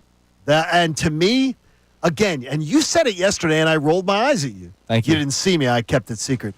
I rolled my eyes at you going, you're like, Nick Sirianni's really grown. And I'm like, okay, I haven't seen that much. Like, pump your brakes. Yesterday, I saw Nick Sirianni that's grown. Yeah. I saw Nick Sirianni that I believe has learned some lessons. But Jalen Hurts. I still want him to stay far away from the offense because I think he's a dope when it comes to game planning. Well, now you ruin it.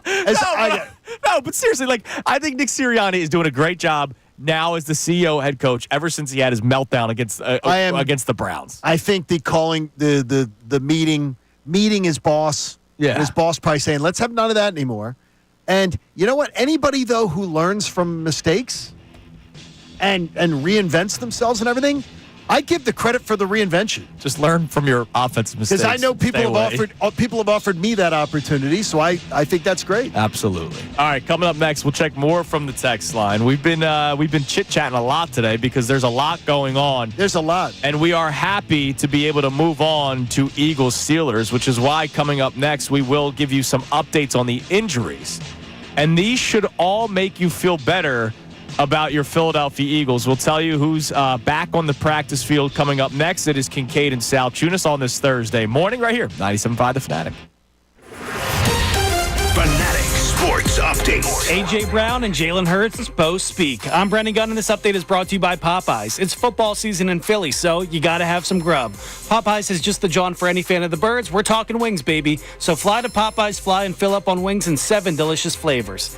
Yes, yesterday, Jalen Hurts and A.J. Brown addressed the drama that has ensued with the Birds this week. It all started on Sunday with A.J. Brown saying the passing game was an issue, and then it continued with Brandon Graham saying the relationship between Hurts and Brown is not what it used to be.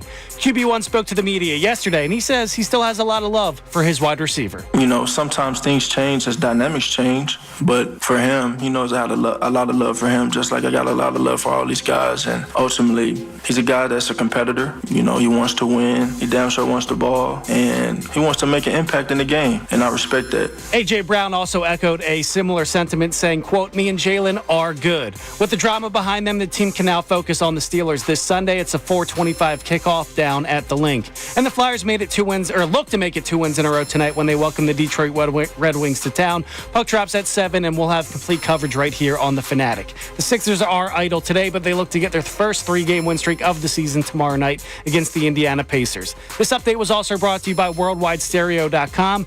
Give them goosebumps this holiday with a home theater system or a turntable or a vinyl collection. The best gift ideas are at Worldwide Stereo. Visit Worldwide Stereo in Montgomeryville or online at WorldwideStereo.com. I'm Brendan Gunn on the home of the 76ers and the Flyers, 97.5 The Fanatic.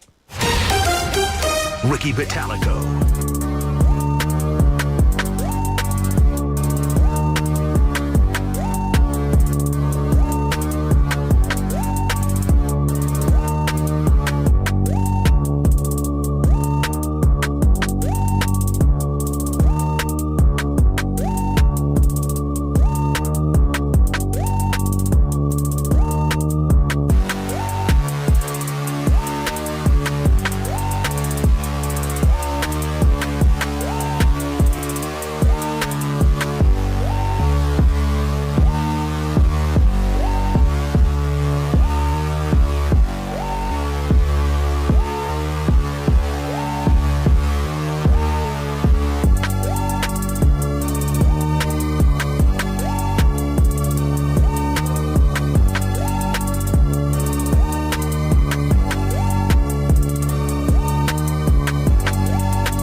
on Kincade Salciunas, 97.5, The Fanatic, talking a lot about the great moments for the Eagles yesterday. All the press conferences from Nick Sirianni to A.J. Brown to Jalen Hurts, what Jordan Mailata said about, hey, it's no longer the A.J. and Jalen show. It's about the Eagles and Steelers. And so we're talking more about the Eagles as a team today, but we are reacting to everything that was said yesterday and how we are celebrating how well it was handled by everybody involved. We'll check our text line in a second at 610-632-0975, and I'll update you on the Eagles' injuries. But real quick, we talked about it in passing, and it's funny. You didn't even know that I did this yesterday. So I had like 20 minutes to myself. You got 20 minutes to yourself? Yeah, it's like the first time ever. See, with a little kid, it's hard. So I said, you know what? I saw the preview again recently, and I knew it was only like 20-some minutes. It was the Trey Turner documentary.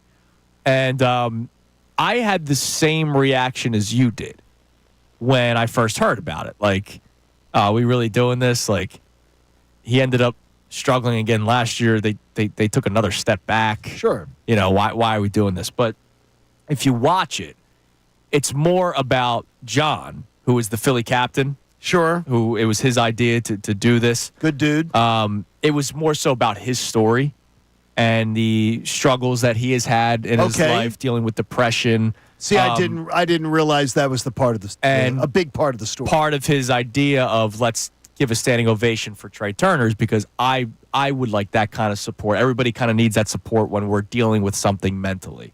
Then.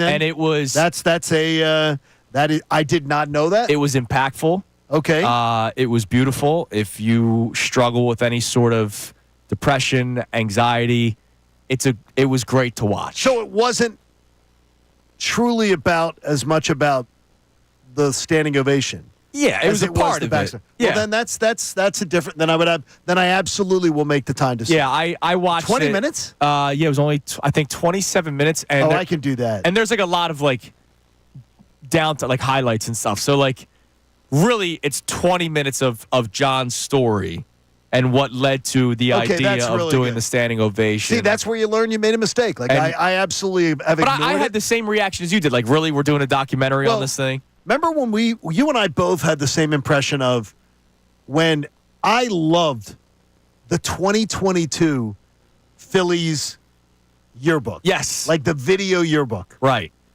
And I had zero interest in seeing the 2023. Still haven't watched it. And I wouldn't watch it. And Ray Dunn was like, can't wait till the day it's released. Can't wait. I want to watch every minute of it. I'm like, no. When I know the ending is Bambi is going to get run over by a car in the very last scene, I don't want to watch Bambi. Yeah. Like, whatever it is that no, I have no interest in it. Whereas, to me, the 2022 one, I couldn't see it fast enough. Right, exactly. Because I was happy, even though the ending was disappointing. It was a great year. Whereas 2023 was a kick in the private. And I don't know, did they do a 2024 one? I'm telling you right now, if they did, I'm not watching that one either. Nope, I lived it. I feel bad for every hardworking media person for the Phillies that puts those together. I ain't watching. No, sorry. They tried to film it, but the only people that showed up were Bryce Harper and Zach Wheeler. Yes, that's good work. So the Eagles, that's sort of vicious. Eagles injury report came out yesterday. We'll check our text line in a second. Okay. They had a lot of people resting yesterday. I think this is good because they're doing the physical practices on Wednesdays, but there was a lot going on with this team, right? With the A.J. Brown post game. Oh, sure. Brandon Graham. This may have been one of those days where Nick Sirianni goes, you know what, guys? Let's just take it easy today. We know what's coming with the media after practice today. So Becton, rest. A.J. Brown, rest. Cindy Brown still out with the knee. Landon Dickerson, rest. That's getting rest. concerning to me, by the way. It is. Even though we're getting Blankenship back. Right, which is a good sign. So Reed Blankenship was a limited participant yesterday, so that tells you. That's typical, though. Today we'll see him. I would imagine today's a full participant. Full participant. So good news number one, Reed Blankenship, limited participant. Remember, he missed the last game because of the concussion. So it looks like he's trending toward coming back. Tristan McCollum, by the way, did a great job, but there were still some plays where you go, all right, there's a difference between Reed Blankenship and Tristan McCollum. That's big of you. In the secondary. Yeah, thank you. I like that. That's big of you. I have said it numerous times. I think Blankenship is an NFL player. I just don't want him as my one or two as a safety. I think there are better players. All right. This one was huge. he was on there for rest, Chauncey Gardner-Johnson. Because remember, he got banged up last week. He did. Shoulder? There was fear of the concussion. He took a lower body hit. And you're going, when I see Chauncey Gardner-Johnson under the did not participate tag, I'm like, uh-oh. But then when you see the reasoning is rest, that makes you feel good that his status is probably good for Sunday. Okay. Right? If it was that. if it was shoulder, did not participate, I'm going, uh-oh, you might miss him Sunday. But because it was just rest, I'm going to guess that Chauncey Gardner-Johnson's going to play on Sunday. Well, remember a couple weeks ago, that rest was actually an ankle injury. Yeah, with that's Jalen right. Hurts. Yeah, that's right. So you don't know. That was one of those Nick, one? that was one of those Nick Sirianni slip ups. It was an ankle. Yeah, exactly. Oh, did I? No, it was rest. No, Yeah, remember rest. that? What was that? Yeah, rest him. We rested him. And lastly, Britton Covey, he missed last game with the neck injury. He was a limited participant, so maybe he's trending toward playing on Sunday, which is going to make Vic Fangio the happiest man on earth. Right, because of the DeJean factor. I did pick that up again on Sunday from some conversations that Vic Fangio absolutely freaking hates that he's returning punts. I will say this, though. There is an excitement when DeJean's back there. So when I was at the game on Sunday, you're in the press box. I was with the people on Sunday. Yeah, you're a man of the people, right? When they Coop, everybody, I don't hear many Covey chants. Like, I think people are like, all right, Britton, go do it. DeJean's like a fan favorite. So when he's back there, it's like when Deshaun Jackson would every once in a while go out there. Everyone's like, oh my God, Deshaun's returning the punt, not Greg Ward. Now, you guys, it goes to your childhoods. But I felt the same way every time they put Brian Westbrook back. Right. When they put Brian Westbrook back, Andy Reid was like, this is a strategic punt return. Absolutely. And I remember him winning the Giants game in 2000, I think it was, with a great punt return. Yeah, because normally it's Reno Mahe. Still him and Brian Finneran, two of the best things ever to come out of Villanova. And the list is short in my mind. List is very short. List is short. All right, so what do we have on the text line, Gunner? Again, our topics today, we'll reset these as the show goes on. Is part of you happy that all of this happened? Our first texter said no, but then said, but I do think this is going to help them out in the long run. So then I imagine that you are saying, yes, you are happy that it took place. And then our other question, when it comes to this potential new stadium, are you in favor of a roof on top of an Eagles stadium? I'm out. I hate it. What do we got, Gunner? Yeah, we got a guy that's not hugging the fence this time, and he's not happy. Tim in Ben Salem says, I'm not happy. I think it's going to change the game plan on Sunday, and depending on what happens, it could be devastating. A lot of pressure is now on this game. Wow. See, Really? now that's my fear of what if this doesn't work out? Like, is this going to lead to more issues? Like, I'm glad that A.J. Brown thinks this was a good strategic move, but what if If it doesn't? But what if it doesn't work? Oh, I think it's going to work. Because the messages that I got out of that room, it tells me it's going to work. I think we're going to see a good thing out of this. I would hope so. I feel good about it. But I really understand where that texter's coming from, that now all of a sudden they're going to force the football in the air a little bit more than what they've been doing during this 9-game winning streak. Okay. I get it. you. Like, all of a sudden it's, hey, we've been doing something that's really worked, but somebody's upset, so we're going to change it. Maybe. We'll see. I don't know what the game plan will be Sunday. We'll find out. We won't know until it actually happens. But knowing Nick Sirianni and knowing what this team's been about, Devontae didn't get his last week. We'll make sure he gets his this week. AJ didn't get his last week. We'll make sure he gets his this week. It's kind of predictable at this point. AJ's going off. I know he is. You know he's going off. You take the over and everything. He's going. Reception. You know he's going off. We're all doing the parlay, right? Yes. The AJ parlay. Tomorrow we will have we'll make a special AJ parlay tomorrow. Over in receptions. Well, I'm going to slide up some yardage too. I may that. slide some yardage up. I'm going to get nutty. Well, one of weekend. One of my favorite things on FanDuel, I wonder if your sports book of choice has it. My Bet Park Sportsbook has freaking everything there. Sure what they are you do. insinuating? I'm not insinuating anything. FanDuel has a 20-plus yard, like, will this person have a reception of 20-plus yards? And you can add that into the parlay. And, like, that's a lock, too. You know they're taking a shot downfield at AJ. Oh, sure.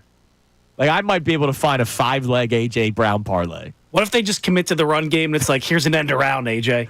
Hey, Now, you see, the thing is can that see it. I've got to tell you, and whoever sits next to me at the Eagles game, maybe is tired of hearing it. I always wonder where has that gone in the playbook? Because I've seen it. We've had it before. We've seen it before. And Right. For whatever reason, I'm surprised they don't do it more with Dotson, just to kind of get him involved. Get him involved.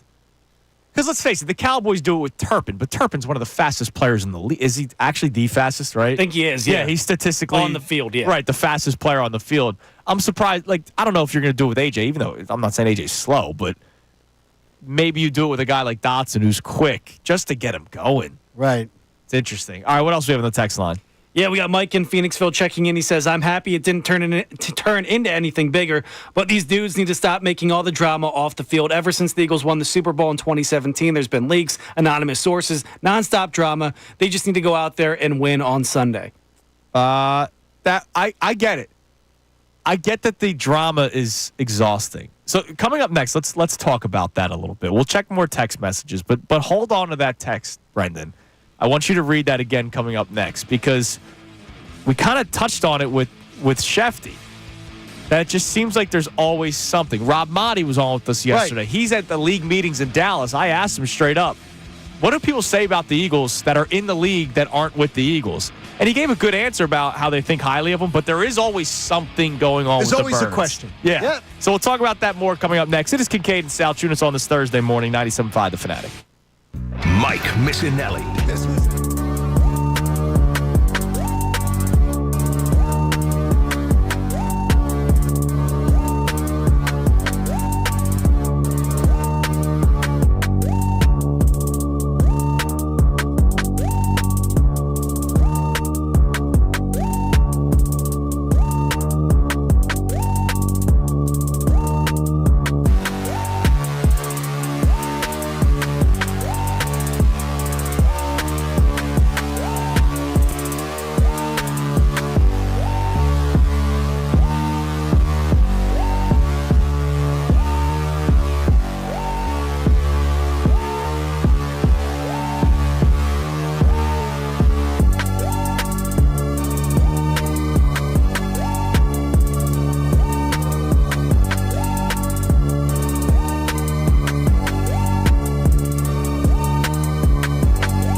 8:06 on Kincade Salciunas here on 97.5, The Fanatic on this Thursday morning. We have today's headlines with Brendan Gunn coming up at 8:05. Connor out today taking care of some personal stuff. So Brendan will be handling today's headlines later on. And we told him to, pick what he wants to talk about. Yeah, man, you're the producer today, brother. You know, you got it. I got it. We rarely get involved when it comes to today's headlines. Very rarely. We rarely ever will. Just when we think these guys are slacking, that's when we chime in. But you know about the deal of the week. Check it out. You to say that. 975thefanatic.com/deals. Get 2 adult extended day lift tickets to the Bear Creek Mountain Resort for just $80. It's actually a great time to have this deal of the week right before the holidays. If you have like a skier or snowboarder in your life.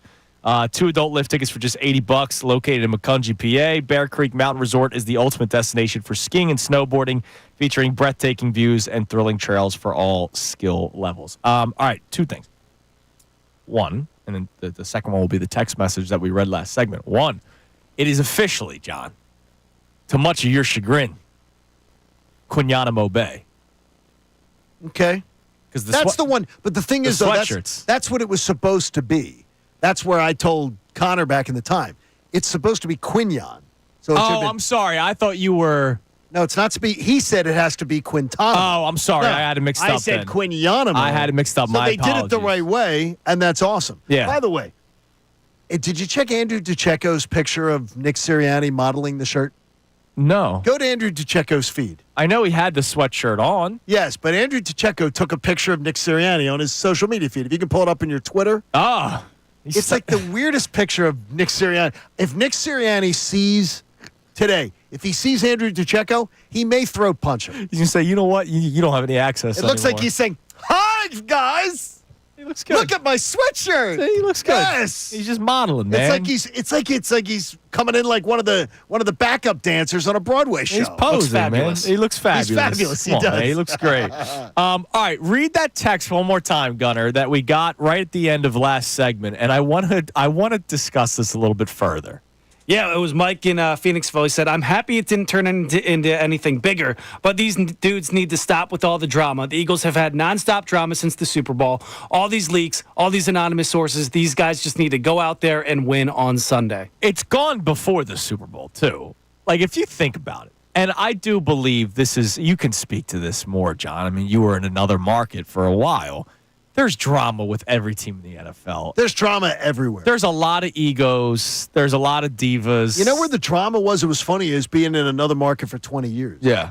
Our owner at the time that we would cover on a daily basis, Arthur Blank, he would supply drama. And look at Jeffrey Lurie.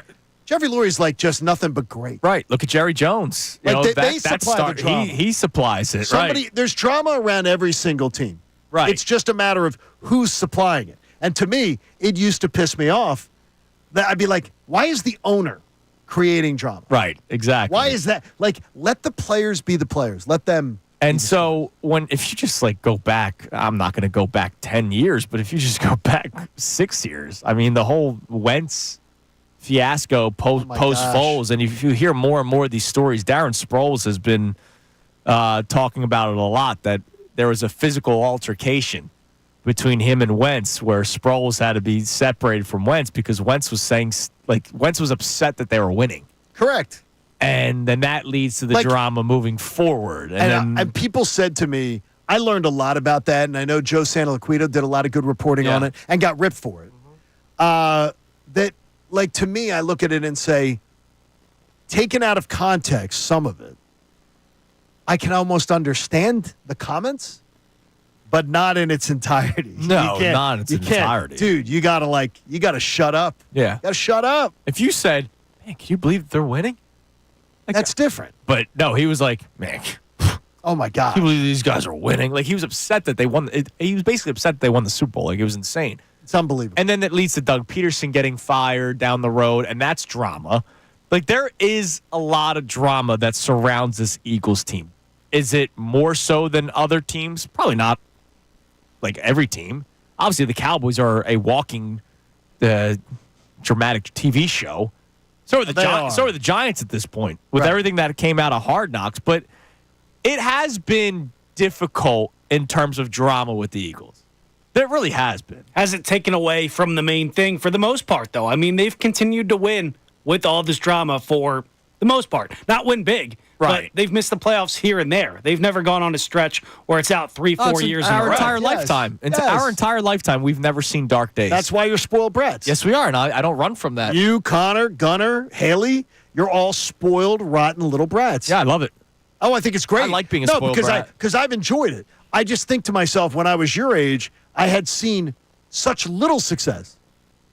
And I'm like, you guys have just been nothing but bathing in it. Now, was the drama the same back then? Like, is this just something that goes on with NFL there was teams? always that drama whole around the Eagles. That defense hated Randall, right? The like defense, all that. the defense busting on Randall. The Buddy Ryan constantly making himself the center of attention. Then it was Rich Kotite, who was a relative buffoon. That's what I mean. It's the entertainment industry that's what sports are. They're entertainment. So it's going to come with the drama. I don't think that's right. I don't think just it's anything. I don't think it's anything special to the Eagles. Ray Rhodes and the Indian casinos.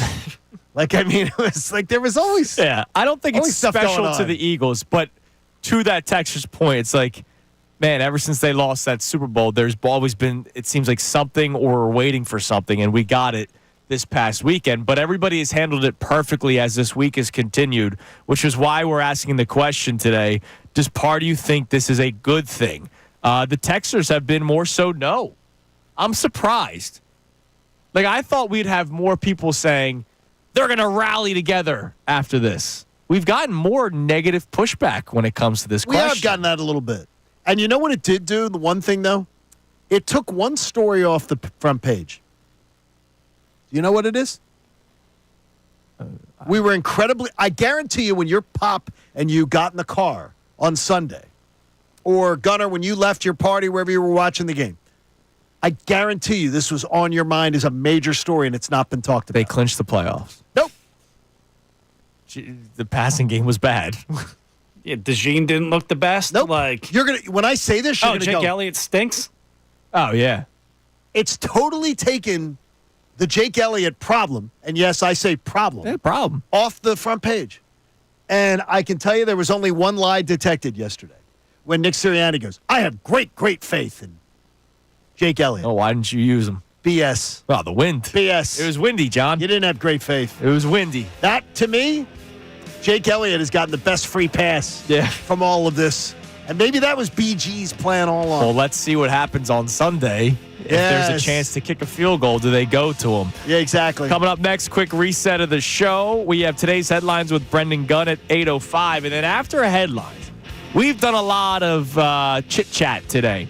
How about we allow a real journalist to give his thoughts and some insight on the aftermath of everything. Tim McManus was on with the best show ever yesterday following all of the press conferences and gave his opinion on what was said and still some reporting that's still being done. So you'll hear some clips from Tim McManus coming your way next as well. It is Kincade and Salciunas on this Thursday morning right here, 97.5 The Fanatic. Fanatic Sports Update. The drama has been addressed. I'm Brendan Gunn, and this update is brought to you by Winter Wonderland at PJ Wheelahands. Get through the cold winter blues by meeting at PJ's for their brand new seasonal drinks and food menus, including their new wing of the month, Lemon Pepper. Yes, yesterday, Jalen Hurts and A.J. Brown addressed the drama that has ensued with the Birds this week. It all started on Sunday with A.J. Brown saying the passing game was an issue, and then it continued when Brandon Graham said the relationship between Hurts and Brown isn't what it used to be. QB1 spoke to the media yesterday, and he said he still has a lot of love for his wide receiver. You know, sometimes things change as dynamics change, but for him, he knows I have a lot of love for him, just like I got a lot of love for all these guys. And ultimately, he's a guy that's a competitor. You know, he wants to win. He damn sure wants the ball, and he wants to make an impact in the game, and I respect that. A.J. Brown also echoed a similar sentiment, saying, quote, me and Jalen are good. With the drama behind them, Hurts, Brown, and the rest of the Birds can now focus on Sunday's game against the Pittsburgh Steelers. It'll be a 4:25 kickoff this Sunday down at the Link. And the Flyers look to make it 2 wins in a row tonight when they welcome the Detroit Red Wings to the Wells Fargo Center tonight. Puck drops at 7 p.m., and we'll have complete coverage right here on The Fanatic. And the Sixers remain idle today for another day in a row since last playing on Sunday, but they look to get their first 3-game win streak in a row on Friday for the first time all season against the Indiana Pacers. I'm Brendan Gunn on the home of the 76ers and Flyers, 97.5 The Fanatic and 97.5thefanatic.com. Bill Colarulo. When you have Super Bowl aspirations,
Kincade Salciunas, 97.5, The Fanatic on this Thursday morning. 8 o'clock hour already, Johnny.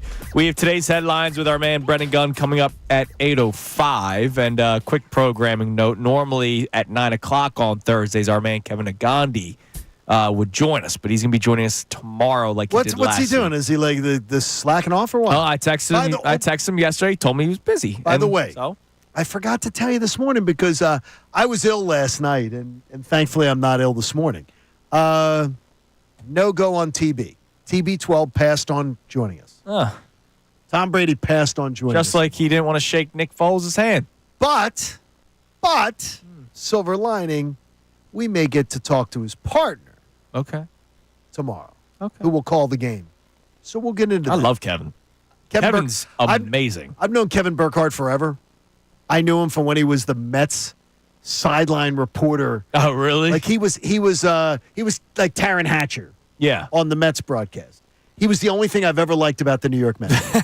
And my buddy Chris Cotter, who does ACC Network and SportsCenter and stuff, he followed Chris. He followed Kevin in that job. Okay. Kevin Burkhardt literally loved this career so much. He was like a car salesman and had another part-time job to be able to still do that Mets job. And then in the off-season, he had other work. Right. I love seeing no member of the media more happier that he's sitting in the biggest chair. He worked his ass off. He's amazing. And he treated everybody great on the way up. And in case people don't know, like he used to have season tickets to the Eagles. Like he's absolutely.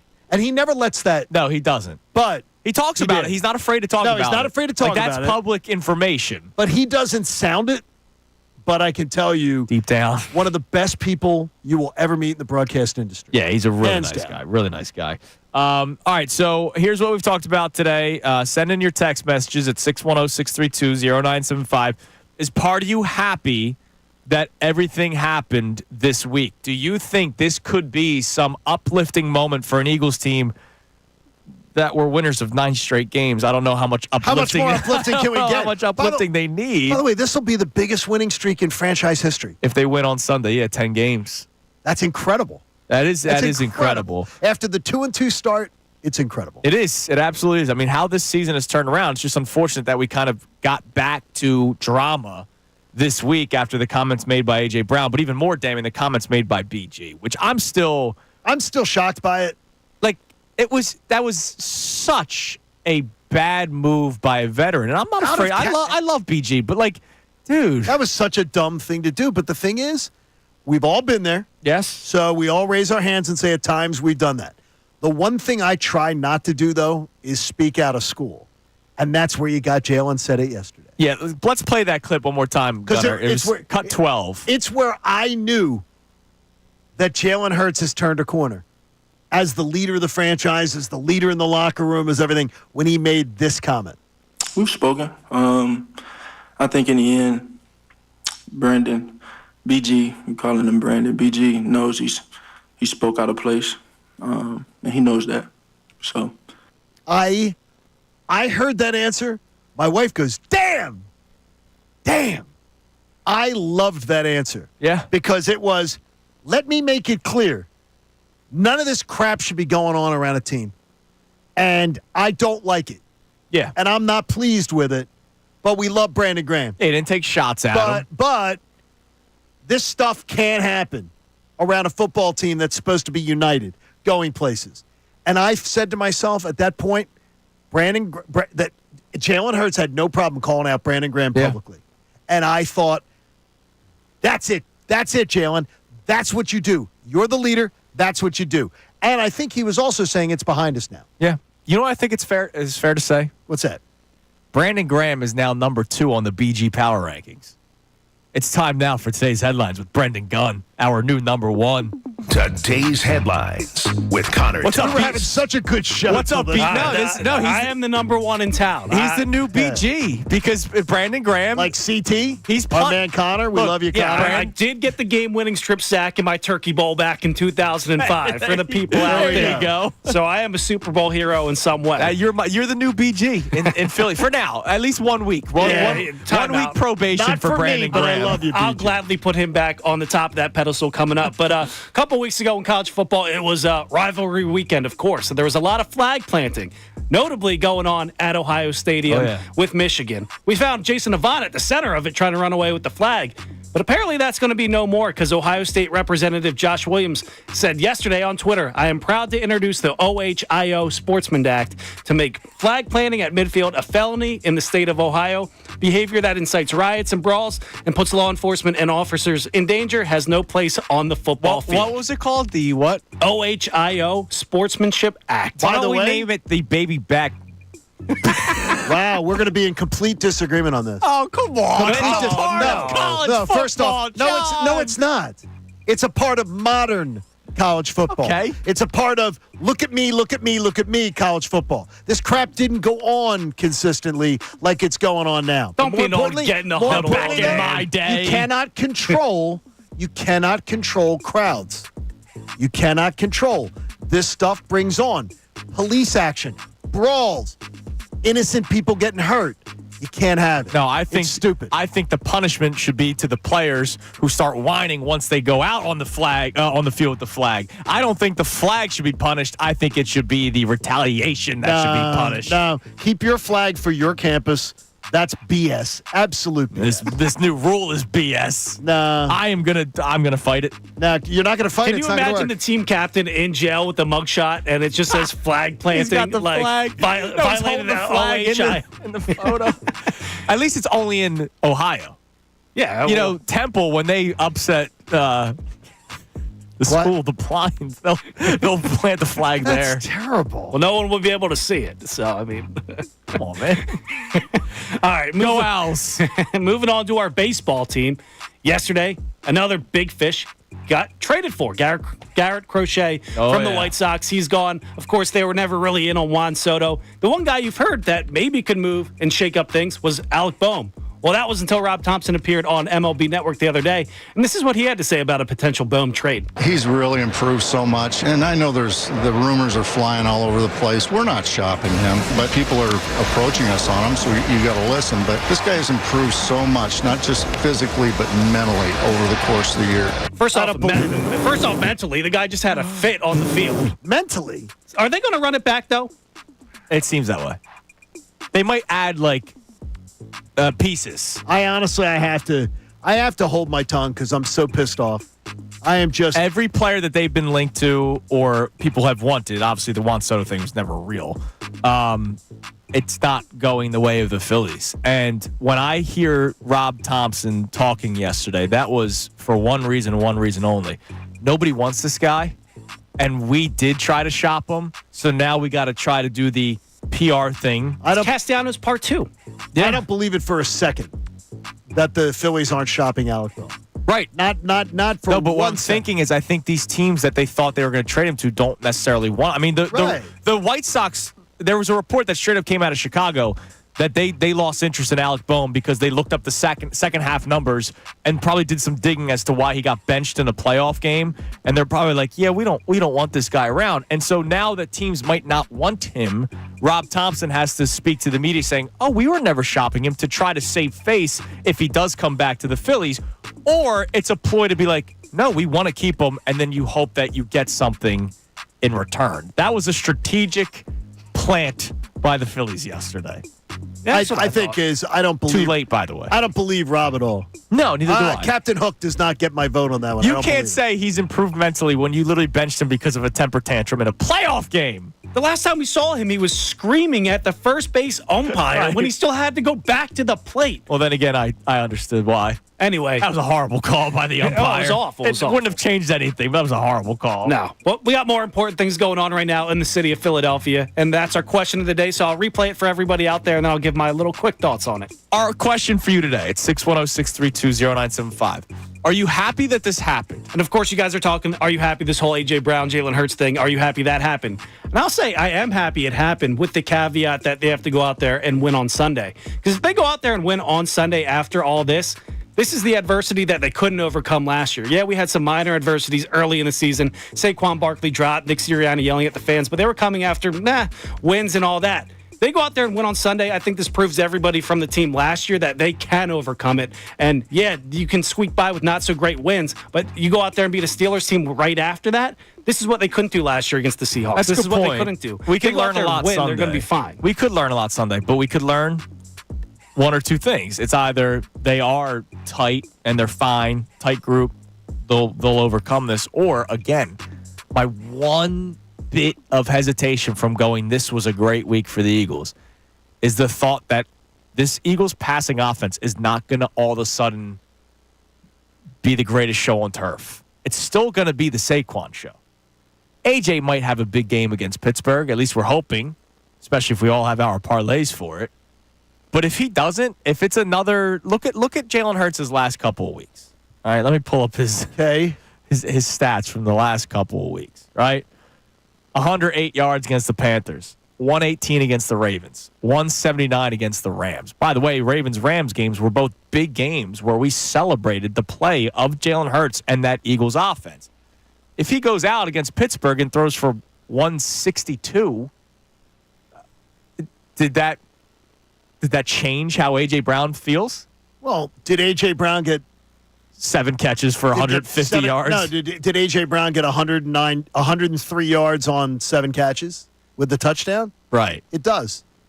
But what about Devontae Smith, who was also... Devontae Smith doesn't say a word, and he never has. I know he hasn't, but he was also seen on that sideline, the interaction between A.J. Brown and Devontae Smith, clearly voicing their displeasure that they were open and not getting the football. Yeah, there you go. I just don't know if Jalen Hurts throws for under 200 yards again, which, again, I want the offense to be run first. It's what they've been doing the last couple of weeks, except for the egregious A.J. Brown plays where he's wide open downfield and Jalen doesn't throw it his way. They've been doing exactly what I've wanted. And so I don't want them to all of a sudden change the offense to appease somebody. I don't either. And let me get the numbers here for you. Just so we'll talk about them more tomorrow. But 110 yards. That's the next number. There are only 4 numbers left, by the way. I had that long sheet of numbers for Saquon.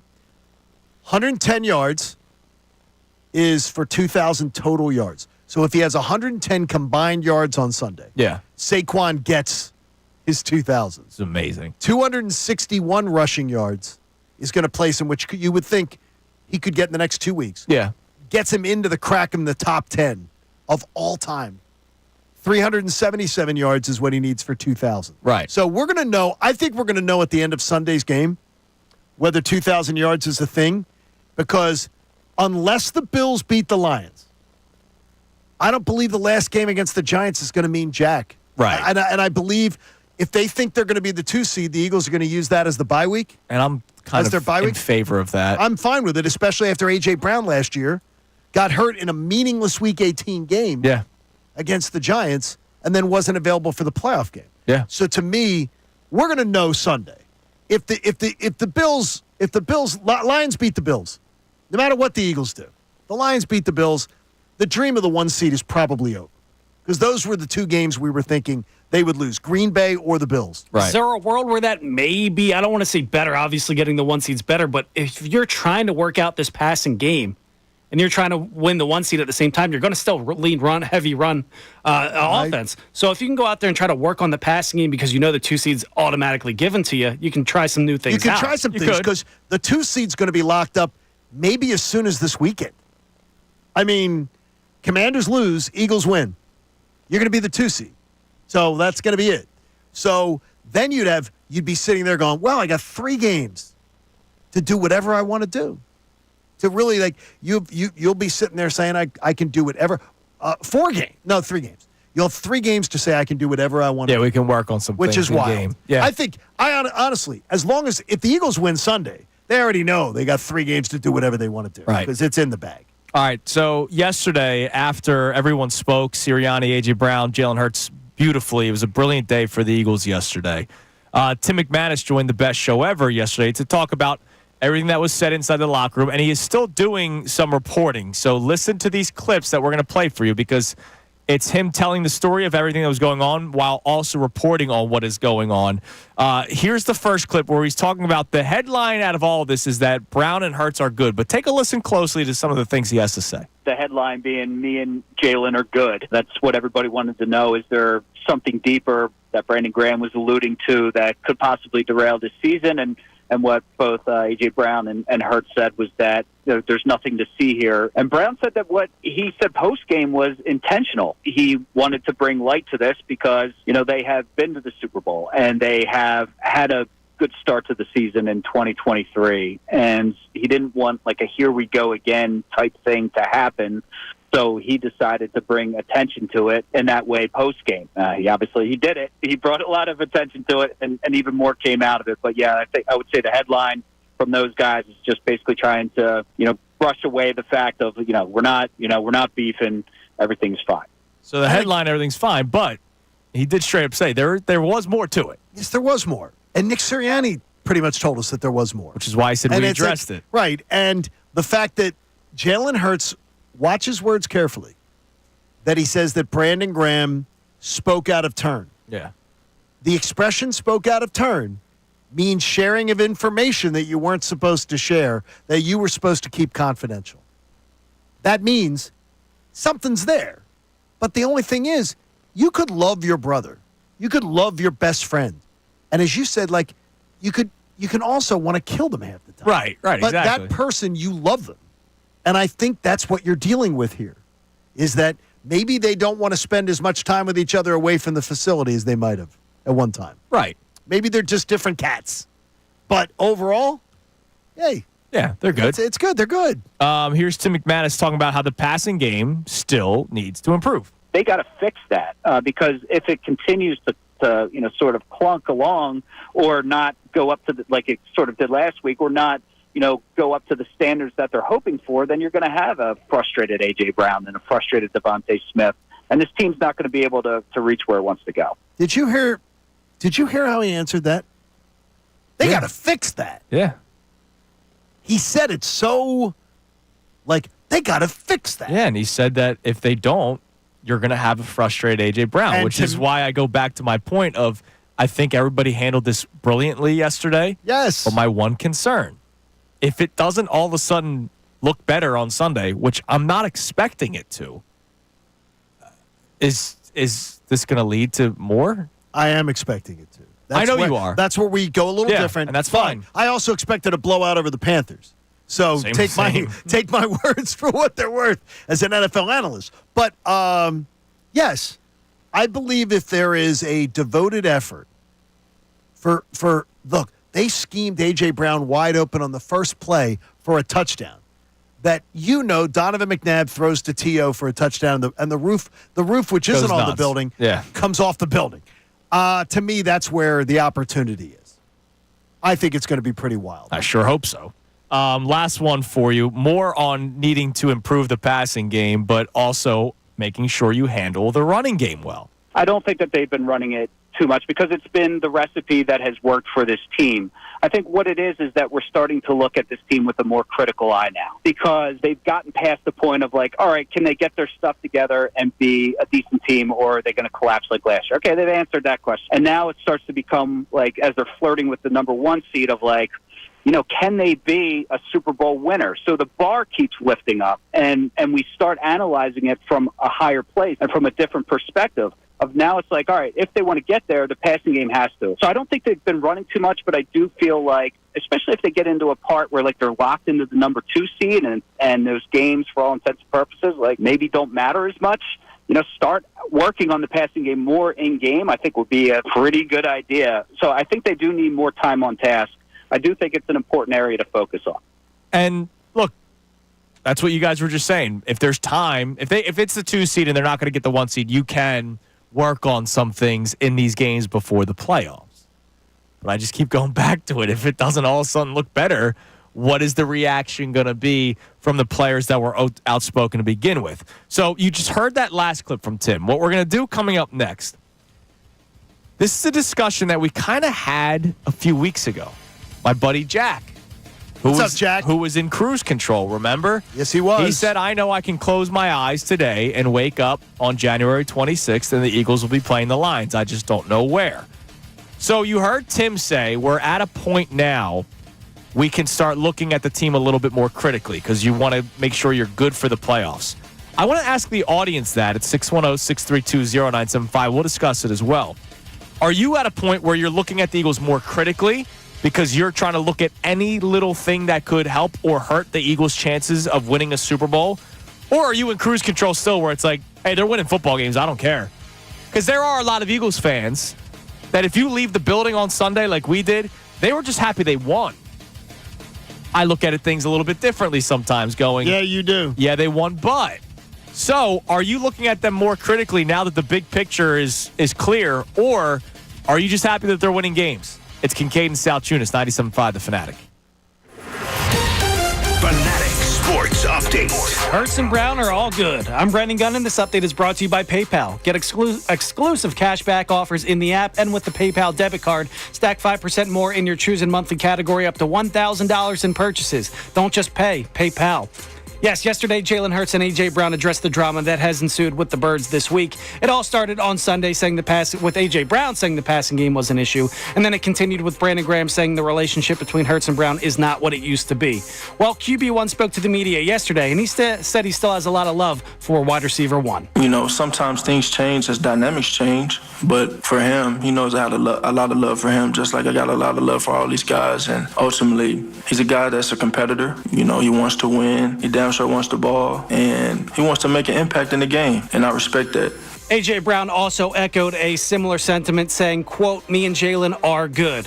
With the drama behind them, Hurts, Brown, and the rest of the Birds can now focus on Sunday's game against the Pittsburgh Steelers. It'll be a 4:25 kickoff down at the Link on Sunday. The Flyers look to make it 2 wins in a row tonight when they welcome the Detroit Red Wings to the Wells Fargo Center.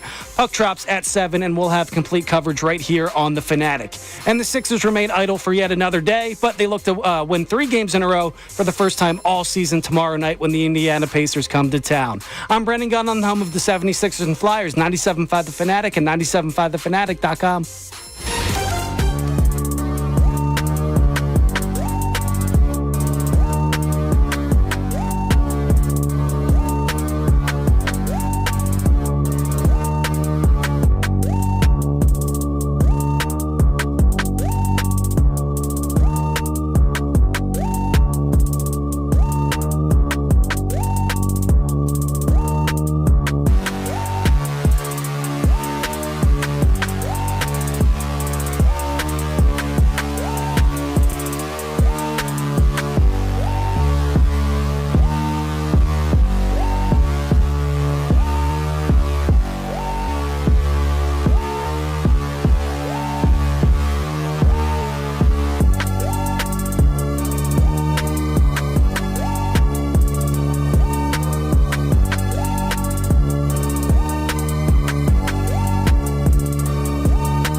6:31 on Kincade Salciunas 97.5 The Fanatic.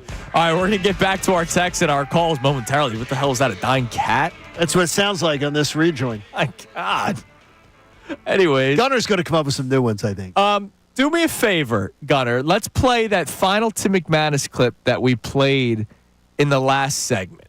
Cut 6. Here was Tim McManus yesterday with the best show ever, talking about how he doesn't believe they're running the ball too much, but clearly the passing game needs to improve. But take a listen to him talking about how it's now getting to a point where we're looking at them more critically. Take a listen. I don't think that they've been running it too much because it's been the recipe that has worked for this team.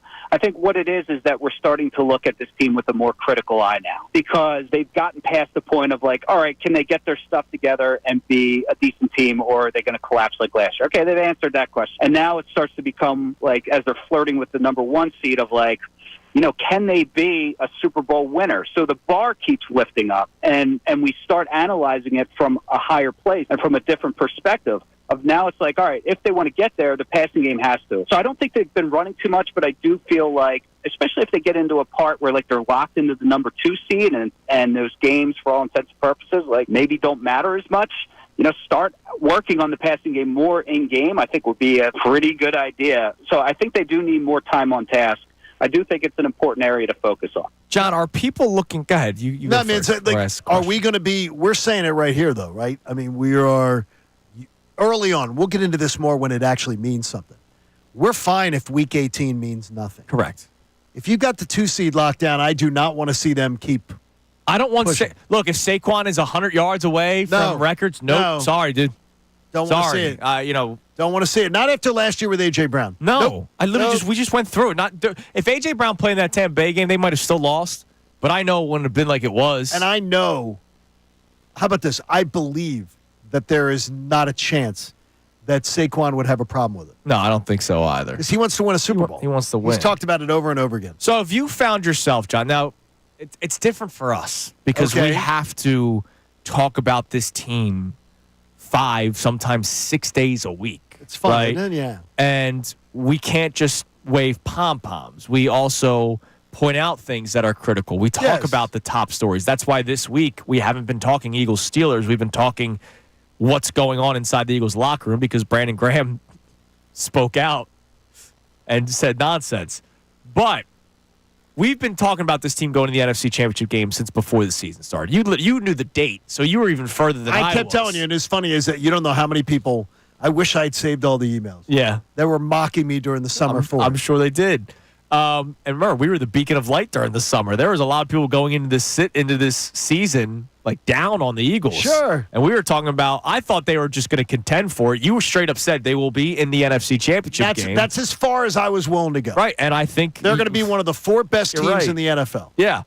So have you started to look at them more critically recently, or because they keep on finding ways to win, are you going to say, hey, they're winning, that's all that matters? I'm more critical because of the fact that I want to hold them to a standard that we see them actually accomplish the goals that they want. And I think that as a fan, when you're talking about being critical, it's critical within the prism of this team's playing really, really good football overall. And I personally, being of my generation, and when I point to you spoiled brats, I added obnoxious brats, I come from the generation. You tell me my defense is great, and you tell me my running game's stout, dude, like that's an aphrodisiac. I don't need Dr. Avi Donapel. Yeah, you're good. When you tell me those 2 things, I'm good. So I'm good. But the thing is, John, so I got to experience the game on Sunday more of a fan than I have in a long time, which is awesome because I was there with my dad, right? So I got to take off radio cap for a little bit, and it was a lot of fun. But I'm still watching the game, going, man, Jalen can't do that. Man, this has to look better. Adam Thielen, maybe he put something on tape for teams to look at. Hey, how can you go up against Cooper DeJean, who's been tremendous and had a bad game on Sunday? But when I'm leaving the link on Sunday, at that point, Radio Mind is back on. I'm thinking, all right, how are we going to handle this show tomorrow? This was before I knew anything about A.J. Brown, right? I wasn't in the locker room. I was leaving the stadium. And all I'm hearing is, man, it's another win. 9 straight. Yes. So there are a lot of fans who don't give a damn about the journey just as long as the result is a W. So we come on here Monday morning talking about how bad Jalen Hurts was, and you get pushback because it's, well, they won. So why are you upset? I never understand that. You can win games because you played a lousy Panthers team. Right. And you had to go to the last minutes to beat them. But they'll give you the coach speak of it's hard to win in the NFL. Yeah, really? But we get it. So it's you play the Jags at home, you play the Browns at home, you play the Panthers at home. 3 of the worst teams in the NFL. 3 teams that will draft in the top 10. And you have to struggle late into the fourth quarter to secure all those victories? Nah, dude. You can do all the, hey, a win is a win. That's all that matters. But there's a lot of people that are like that. Those teams won't be there in the playoffs. It matters. How you win matters.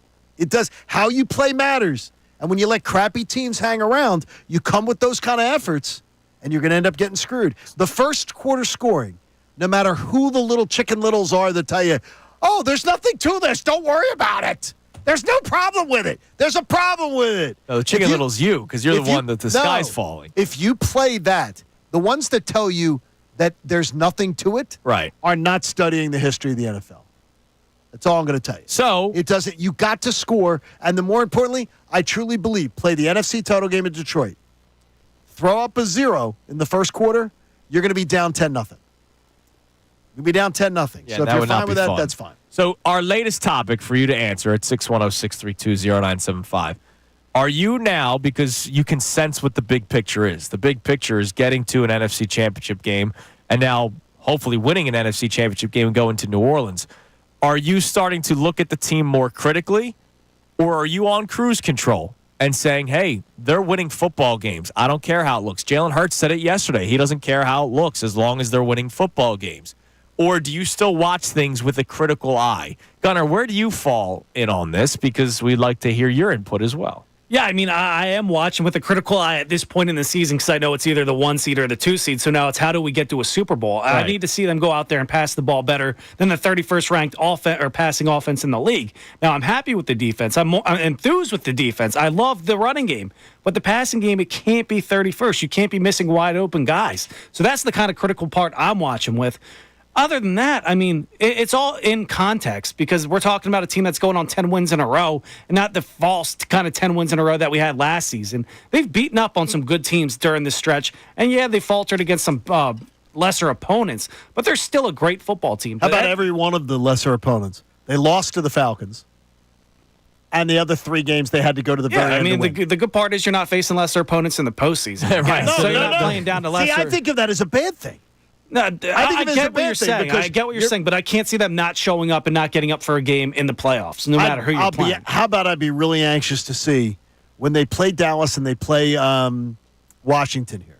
I'll be really anxious to see how they play in those games. Yeah, at that point it could be whatever, but yeah, I'm watching them with a critical eye at this point because I know my eye is on the prize of getting to the Super Bowl. Right? How does that happen? It's just amazing. Like earlier, when was it? Was it yesterday or 2 days ago? We had somebody call in and say, you know, I'm tired of hearing how they barely beat the Panthers. Look at how well the Panthers have played the last couple of weeks. And I made the point to say again, I don't care about how other teams play against the Panthers. I care about how the Eagles play against the Panthers.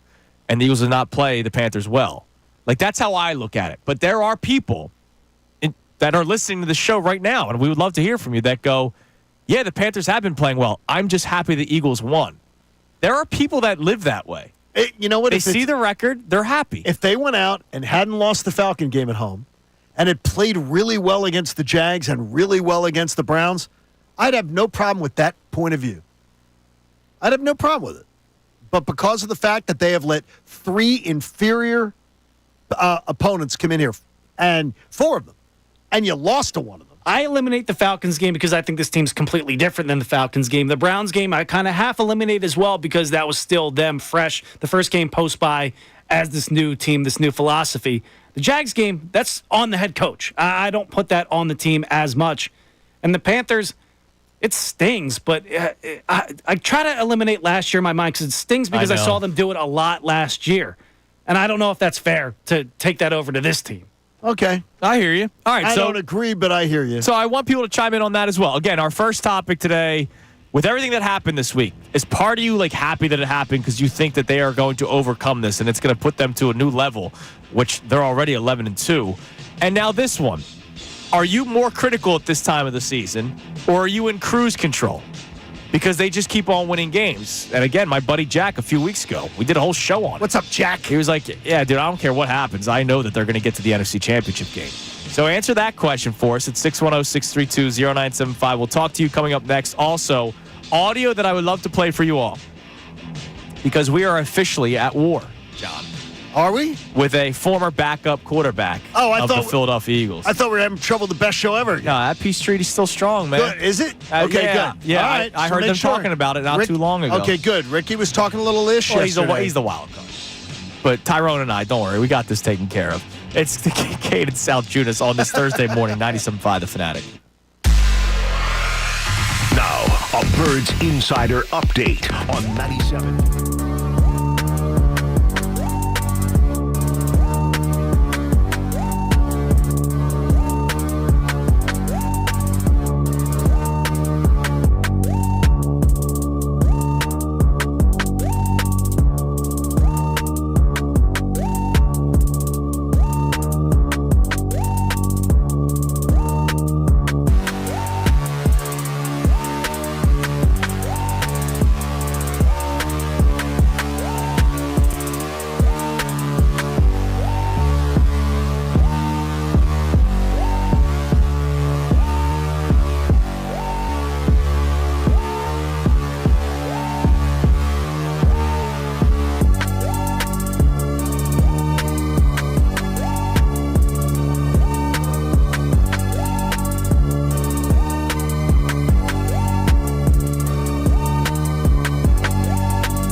Salciunas, 97.5 The Fanatic. Hope we have a safe drive into work. Well, considering most are probably already there, you missed your opportunity. Well, it's not 9 o'clock yet, so I hope you have a great day at work. How about that? That's a good one. Now you can say does that sound better? That could work. Listen, maybe the people driving right now are running late, so they need to wish the best. They probably appreciate it. Exactly. If they're, everybody knows when you're late, you're probably driving a little bit more recklessly, so drive safely. It's a nice message, Johnny. That's a good one. You guys are just charming. We're going to get to the calls in a second because people are chiming in about this, whether or not you're critical of the Eagles at this stage of the season, more critical, or if you're on cruise control. But we are at war, not with the best show. I think the best show ever would side with us in this war. Okay. We've mentioned this guy's name a couple of times in recent weeks. This Chase Daniel and his nonsense that he spews. Gosh, he's really trying to get attention. It's bad, dude. Every day. I don't think he can keep his opinion straight. Yeah. No, he can't. And that's the problem. You literally can't. And he's not doing any research, clearly. Duh. But I want to play this for you. So, Nick Picone? Yes. So Nick does a great job. Nick does the funny. They're great videos. He does videos. He grabs highlights. The play-by-play radio calls, TV calls. He does a great job with it. But he's also great at digging things up. Like if somebody talks about how bad Philadelphia fans are, he'll just find an old tweet from that person saying, ripping their own fan base or whatever, and just doing the whole, is this you? Yeah, exactly. Oh, interesting. So take a listen. He did some editing for this one. You'll hear Chase Daniel from yesterday morning. You're also going to hear Jalen Hurts from Sunday afternoon, just 3 days ago. Okay. So not 3 years ago or 3 months ago, not even 3 weeks ago, John. 3 days ago. Right. So take a listen to the back and forth. Chase Daniel from yesterday morning, Jalen Hurts from 3 days ago. Don't you think it would just be a lot easier and all this attention would go away if the quarterback, Jalen Hurts, would just go up to the press today and be like, look, I have not played like I should play. I'm accountable for it. I got to do a better job. End of story. Yes. It's such easy words to say, yet we have not heard him say anything like that. Is Carolina doing right, and where did that game kind of go in your opinion? I think they did a good job. I think we did a bad job. That starts with me, how I execute. And it's such easy words to say, yet we have not heard him say anything like that. I think we did a bad job. That starts with me, how I execute. And yet we have not heard him say anything like that. That starts with me, how I execute. And Chase Daniel does not know the idea. And the one thing is, 3 days, man. People believe that you can just come in and just talk. And you're not going to get caught. That's such sloppy work. You can't. That's so sloppy. Great job, Nick. Jalen Hurts would never call him out. He never will, so we'll do it for him. But, you're just straight up lying. Or it's not that you're not lying. He doesn't know. Because there's no way he's listening to Jalen Hurts' press conferences. But he'll do the whole, I've never heard him say something like this before. When he did, about the topic that you're talking about 3 days earlier. It's ridiculous. Do your homework. That's it. All right, let's go to the phones. Let's go to Brian in Dallas. Hello, Brian. Hey, fellas, how's it going? What's up, dude? Yeah. Hey, just on your question about the Eagles, right? I talk to you guys. Sometimes we agree, sometimes we don't, and that's because I'm always looking at the Eagles from what I would call a championship level. Because if you look at it, right, I would say the Eagles are always a top-tier team. They always are. And with 7 teams from the NFC will make the playoffs, I say at worst, the Eagles should be 4th. I mean in general, not just this season. I'm talking about in general. I don't expect them to be any less than 4th, which tells me there are only 4 teams, whoever wins the AFC, and the 3 teams that could potentially be ahead of them in the playoffs are the teams they have to beat. So during the regular season, I look at whatever their performance is it capable enough of beating those 4 teams? The other 28, we're going to have good games, we're going to have bad games, I get it. But one thing that irks me, just me, is when I hear, well, I don't care what they did, they just won. Yes. Well, my question is, can they win when they face those top 4? So that's always where my eye is. And a lot of times, you're right. I mean, I admit it. When I talk to you guys sometimes, you're overreacting. That's true. But from my point of view, I'm always looking at can they beat those top 4. Right. Because if you can't, what you do during the season doesn't matter. So how you win does matter, and the way you do it does matter. And that's when I look at go ahead, I'm sorry. Here's to your point. The Lions played Dallas earlier this year at Dallas. They won by 38. The Lions played Tennessee at home.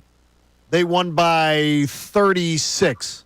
Right. They played Jacksonville. They won by 44. They played Indianapolis. They won by 20. I mean, when the Lions saw inferior teams come in or visit, they dominated them. Right, and you're holding them to the Lions standard. And that's what it should be, because that's the team you're concerning yourself with. That's where the whole, it really doesn't matter. All they do is win. It does matter. It does. Now, it does show. If it's 1 or 2 games, even if you told me they lose the Falcon game and then one of the Jags, Browns, Panthers games end up being a nail-biter, that happens. Right, happens in the NFL. Happens. When every game comes that way against the bad teams, that's a lack of focus or inconsistency. And again, we're talking about a team where we had expectations of NFC Championship game, Super Bowl. Yes. We're not talking about a team where it's like, wow, this is a surprise that they could win the division. Like, the way people are talking about the Commanders today are differently than how we're talking about the Eagles. Correct. Because they're probably just happy that they are a potential playoff team in year 1 of Jaden Daniels. This is year 5 of Hurts, right? Year 5 of Sirianni. This isn't supposed to be, we're still learning. Right. No, it's time they'll start holding them to a certain standard. So, are you finding yourself at this stage of the season being more critical of the Eagles, or are you in cruise control? We'll discuss more of that coming up next at 610-632-0975. We will play you the audio from yesterday. That was a great day for the Eagles. And also, as we start to turn our attention to Eagles-Steelers, there might be a player out for the Steelers this weekend that could be big. It's Kincade and Salciunas, 97.5 The Fanatic. Fanatic Sports Update. The drama has been addressed. I'm Brandon Gunn, and this update is brought to you by Bet Parks. Join Seth Joyner and D. Gunn for the Bet Parks pre- and post-game shows live at Parks Casino for every Birds game. Must be 21. Gambling problem? Call 1-800-GAMBLER. Yes, yesterday, Jalen Hurts and A.J. Brown addressed the drama that has ensued with the Birds this week. It all started on Sunday with A.J. Brown saying the passing game was an issue, and then it continued with Brandon Graham saying the relationship between A.J. Brown and Jalen Hurts is not what it used to be. Well, QB1 spoke to the media yesterday, and he said he still has a lot of love for A.J. Brown. You know, sometimes things change as dynamics change, but for him, he knows I have a lot of love for him, just like I got a lot of love for all these guys, and ultimately, he's a guy that's a competitor. You know, he wants to win. He damn sure wants the ball, and he wants to make an impact in the game, and I respect that. A.J. Brown also echoed a similar sentiment yesterday, saying, quote, "Me and Jalen are good." With the drama behind Hurts, Brown, and the rest of the team, now they can focus on Sunday's game with the Pittsburgh Steelers. It's going to be a 4:25 kickoff down at the Link. And the Flyers look to make it 2 wins in a row tonight when they welcome the Detroit Red Wings to the Wells Fargo Center. Puck drops at 7 p.m. tonight, and we'll have complete coverage for you right here on The Fanatic. And the Sixers, well, they remain idle tonight yet again, but they look to get their first 3-game win streak of the season tomorrow night when the Indiana Pacers come to town. I'm Brendan Gunn on the home of the 76ers and Flyers, 97.5 The Fanatic and 97.5thefanatic.com.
9:02 on Kincade Salciunas 97.5 The Fanatic. I saw that you tweeted at Chase Daniel. It sort of pissed me off. We have some mutual friends. Yeah. So I'm hoping he does take the word. Well, I can tell you he has not responded to a single tweet. Nick, who posted that video that we played last segment, there are like 1 million people that tagged Chase Daniel in it. Oh, I didn't know that. And he has not responded once because I think he's one of these, I'm going to say something and run away. Well, I know his boss, too. His boss was a protege of our own Scott Master. Oh, is that right? Yeah. So, has really worked with them on a lot of stuff. So, I'd say the boss needs to get back under the hood with them. Yeah. And say, if you're going to come on the air with crap, at least have done your homework. Yeah, you got to do your homework. And again, if you missed it last segment, we played a clip from Nick Picone, who great job, Nick. Yeah, he grabs audio. He does an awesome job. He does a really good job. And Chase Daniel yesterday was saying, man, I've never heard Jalen say that he needs to play better. When literally after the Panthers game, Jalen talked about how it starts with him and he needs to play better. 3 days. Well, don't let facts get in the way of a good yelling and screaming match on TV for 2 hours. Right, exactly. And meanwhile, you hear the guys in the background going, yeah, Chase, yeah, get him. I mean, seriously. And it's come on, all of you are at fault here. And the thing is, they didn't do their homework. None of that. Here's the thing, though, and this is weird. I blame the producers. It's not like you're. Well, you're looking at it wrong because you're looking at it like they want to talk facts and talk sports. Yeah, that whole network here's what I'm going to tell you. Their goal is to do exactly what they did. Here's what I'm going to tell you. I know the guy, one of the biggest bosses there, worked with him, know him personally, whatever. Same thing back at ESPN with their shows. And I've seen the ESPN shows, how they work behind the scenes. And what people say they do is false. It's not right. I don't believe that they're going, just go and say whatever inflammatory thing you want. I think they're saying, find the most loudest opinion you can come with. But they expect the person to have done their homework. That's terrible work. Great job, Nick. Yep. Nick Picone doing a great job. There. Love it. All right, let's play some audio for you before we get back to our phones and text messages and the potential injury for Pittsburgh that is pretty big if it's not he a does potential not injury. It's there. Yeah, it's there. It's just whether or not he practices today, which will then determine whether or not he's playing, as you were telling me. So we'll tell you about that in a little bit. But obviously, this entire week has been more about what was said instead of how the game played out on Sunday. Okay. And look, doing this for a living, we get these kinds of stories, we talk about it, right? Sure. But as Eagles fans, we just want them to win football games and not have trauma. Yes. Obviously, we have to balance being a fan and being a radio host. So this week's been a lot about what did A.J. Brown say? What is Brandon Graham talking about? What do you mean they're not friends? And then finally, yesterday, we reached a point where we could talk about other stuff, but we knew what was coming. We knew that Sirianni was going to speak. We knew that A.J. Brown was going to speak. We knew that Jalen Hurts was going to speak. And so I want to play a couple clips for you because they deserve to be played, because they deserve to be applauded for how everybody handled themselves yesterday. We'll start with the head coach. Here's Nick Sirianni saying something, and then we're going to ad-lib a little bit after each clip because there's things that people have to realize. But let's first start with this Sirianni clip. We address anything and everything that we need to, because we address it. I can't dictate of what questions you guys are asking me, but I can do this in the team, is that you address it, you talk about it, you put it out there so that you can be here and here only for the Pittsburgh Steelers, because this is a really good football team that's coming in here, and we got to be on our A game. And so, again, all our focus now, after you talk about it and after you go through all your conversations there, is, boom, now our focus is on this. But to answer your question, yeah. So people thought that this was a nothing story, Eagles fans, because they like to turn a blind eye to things. And I get it, because they'd rather just celebrate an Eagles win than talk about drama. I get it. I totally understand. I wish my wife and I never had arguments. I wish she and I just... I wish you'd grow up and stop acting like an a-hole. I wish she and I were just always happy. But that's life, right? Sometimes you get into little arguments, right? And so... Sometimes big ones. Sometimes big ones. And Nick Sirianni straight up says, we feel the need to address things when we think they need to be addressed. And then he started talking about his reasoning. And then he finally ends the sentence with, but to answer your question, yes, we addressed it. So that means So he felt the need to address it. I even saw, and again, I'm going to get on Real Mama Eagle about this again, one of my favorite Twitter follows in the Eagles fan She's base. getting a lot of play on this show this week. We appreciate it. She still was going with it yesterday. Yeah, Landon Dickerson put it out there. They all acknowledged it. AJ, Jalen, Nick Sirianni. It was real. So stop with the media creation or this is what the narrative was. BS. They all acknowledged it. They acknowledged it as a team. It's real. Now, I think the question Now, the degree is, what does it mean? I don't believe it's a story that is going to derail the season. No, and then we talked about that. And I don't believe they hate each other. No. In fact, I came with the information yesterday that people who are very much in the know told me it's exactly the opposite. But, as you pointed out with one of your best friends, sometimes close proximity, even with someone you love dearly, can drive you nuts. It happens. Yes. It happens. And, I do think are people mixing up. Real Mama's a good follow. I know she is. You should. But are people mixing up AJ's comments, which led to this, or BG's comments? Because if Brandon Graham never spoke out and said the things that he said, the AJ Brown passing game conversation is not as strong. It's, all right, let's see how they look on Sunday. Okay. It's what Brandon Graham had to say that lit the fire. Yes. And he so did it. that's what Nick Sirianni had to address. That's what was so bad on Tuesday, our reaction on Tuesday. Now, speaking of BG, here's A.J. Brown talking about Brandon Graham. BG we're just being BG. He's emotional. In that case, he just misspoke. Me and Jalen are good. So it's BG, guys. So everybody loves BG. He's speaking from the heart. He's just giving his perception on something from the outside. From the outside. From the outside. Well, does he mean outside the locker room because he's hurt or outside their relationship? No, outside their relationship. Just to clarify for people out there that might get confused. It's outside their relationship. Yeah, from the outside. You don't know, best of friends can have skirmishes. Brothers, family members can have skirmishes, and they can love that person more than anyone. And if you keep annoying your wife, I bet she'd say the same thing. Absolutely. I try never to do that. I don't think I have to keep annoying. I think I just do that easily. Speaking of, by the way, and this is why Brandon Graham is the second BG in the power rankings right now in Philadelphia. BG, Brendan Gunn, is number one. Oh, he's number one? But number one in my hearts is Ray Dunn. Thank you, Ray. I appreciate it.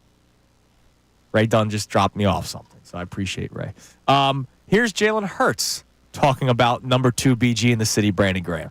We've spoken. I think in the end, Brandon, BG, we're calling him Brandon, BG knows he spoke out of place, and he knows that. So, is he eating Now or Laters? Because when I eat Now or Laters, I make that noise. I can't tell you the last time I had a Lip smacking good. Oh, Now or Laters. You know what you got to do when you roll by our friends at Five Below? Yeah. You can get like 10 Now or Laters for $1. I know. I can't tell you the last time I had one. Oh, eat some now, save some for later. Put the little bag in your car. Just have one a day or 2 a day. You know what? They're great. When your beautiful daughter one day has a kid, you're going to have the candy jar for the grandkids. Oh, no, but it won't be any of that crappy candy. No, you're going to do the Now or Laters. No, it's going to be good. There'll be Now or Laters. That's going to become... No Whoppers in our household. That's going to become this day and age's grandpop candy or grandma Now candy. or Laters? I guess. Wow. When's the last time you saw somebody eat a Now or Later? They were down bad. $1 in their pocket. For 10 of them. Yeah, that was like high school. Man, they're just begging you to take them now. There's nothing I love more than rolling into when I roll by a Five Below, you can get 10 pieces of the Laffy Taffy. Of double bubble. You get 10 pieces for $1. How are your teeth still intact? I have that's great what teeth, Jalen Hurts is having. He's got it now. I had great teeth too. So look, they're clearly talking about Brandon Graham and how he definitely misspoke or did say something that may be true that they wish didn't get out. But here's Jalen Hurts talking about his love for AJ. Sometimes things change as dynamics change, but for him, he knows I had a lot of love for him, just like I got a lot of love for all these guys. And ultimately, he's a guy that's a competitor. He wants to win. He damn sure wants the ball, and he wants to make an impact in the game. And I respect that, and that's just like all of us. So, look, it looks like everything's fine. Let's just see how it plays out Sunday. Here's the key is, too, even from Monday, we thought everything we didn't believe that anything was, because, again, I lean on people who are more in the know to get my opinion. I'll seek them out. And they're like, look, it's not a problem. It's not a problem. Brandon Graham didn't help that. Well, Brandon Graham, I don't know what he was thinking. I don't know what he was thinking either, but it looks like everything is okay, and that's what we expected. We said earlier this week, I think we did the show on Tuesday, we asked the question, is this going to derail the season? And we said no. There were people that were worried. Connor was not – he didn't say it was going to derail the season, but he was more worried than we were about it. Connor was the most worried, which is shocking. Yeah. Because, in all honesty, Connor's the one who always – would be the least likely to be worried of the three of us. And that bothered me a bit. The role reversal on this whole story bothered me a bit going, okay, am I off base? Am I missing something Because here? I've told you before, I am the worst judge of character you've ever seen in your life. Like, don't ever trust my You agreed opinion. to work with me. That's that was horrible decision by you. They made it financially worth my while. They did, so I'm taking it that way. Here we go. I'll just keep my mouth shut. You better keep your mouth shut. I don't want to get in trouble. All right, so real quick, before we get back to our phones and texts to talk about our topics today, is part of you happy that this happened because you think this could uplift the team to another level? And our other question is, at this point of the season, do you find yourself being more critical of the Eagles, or do you find yourself saying, hey, they keep on winning games, cruise control, that's all I care about is W's? We'll get to the phones and texts in a second at 610-632-0975. But for this game on Sunday, the Eagles could catch a break. I know that, I mean, you've talked about it. He's a lot. Oh, he's a lot. And again, I knew him coming out of high school, watching him at Georgia. And I can tell you the Georgia coaches thought that Pickens is slightly mental, but they would joke about it. They would say it. Right. Like slightly mental. Right. That he's just somebody who can't control his emotions. Well, he missed last week's game with a hamstring injury, and he's listed as questionable, but Mike Tomlin didn't necessarily, I think, say the most confident answer that he'll be available on Sunday. Still a chance. As you said, we'll find out today. Mike Tomlin. So here comes my boy the Pony up in Pittsburgh. Hello. Andrew Filipponi. If you don't practice on Thursday, it is incredibly rare, almost never, that you play on Sunday. So we'll find out today about George. And this is a Pittsburgh thing. This is a Pittsburgh thing. It's a Pittsburgh. Right. And if he doesn't practice today, it's almost completely impossible that he's going to be playing on Sunday. And that means if Pickens... It changes everything. Yeah, if Pickens is out, I mean, that's their go-to wide receiver. Obviously, Freiermuth has been having a decent season for them at tight end. Najee Harris has been, that bell cow back that's been running the ball, 223 times this season. But then after that, I mean, your receiving leaders. George Pickens has the most receptions on the team. Freiermuth is second. Najee Harris and Jalen Warren are your running backs. They're third and fourth in terms of total receptions this year. Like, we're now at Carson Wentz numbers, right, where it was Zach Ertz and then who else, right? That's kind of where we're at right now with the Steelers. And then after that, it's Calvin Austin III, Van Jefferson, if you remember him with the Chargers, Darnell Washington, who's that 6'7", I think he's 6'7" tight end that they have. Cordero Patterson has had a couple of catches for them. Like, their depth is very weak at wide receiver. Really? It's funny because, I mean, obviously it's better that Pickens wouldn't be on the field on Sunday.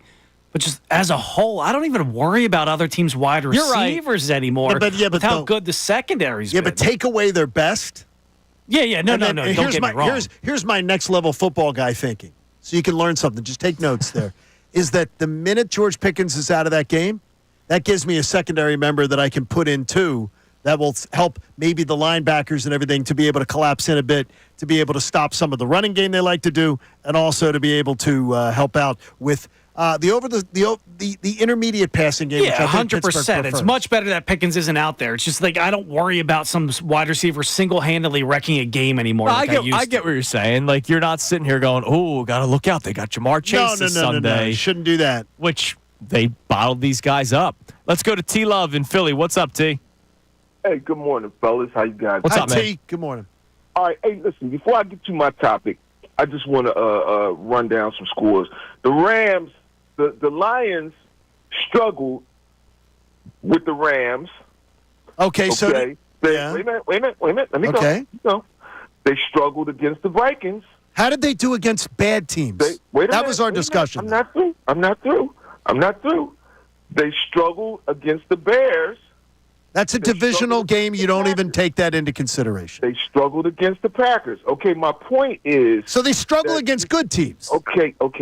They struggle. What did we do to the Rams? They struggle against good teams. What did they do with bad teams? T-Love, I said to you, what did they do with good teams? Wait a minute. I don't want to miss my topic, but see, you kind of making. I think what T-Love is saying, the Eagles play well against good teams, and that's all you care about. Whoa. We didn't blow out the Rams, did we? Let me tell you what I'm saying. What I'm saying is that great teams find a way to win, and the Lions are not undefeatable. So let me get to my topic. Okay. And then you guys can talk after I get off. Sure. All right.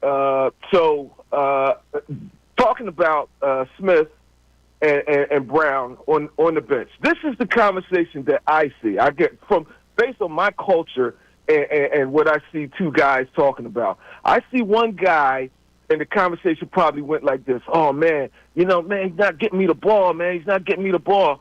And the other guy is saying to Smith looks at him like, come on, man.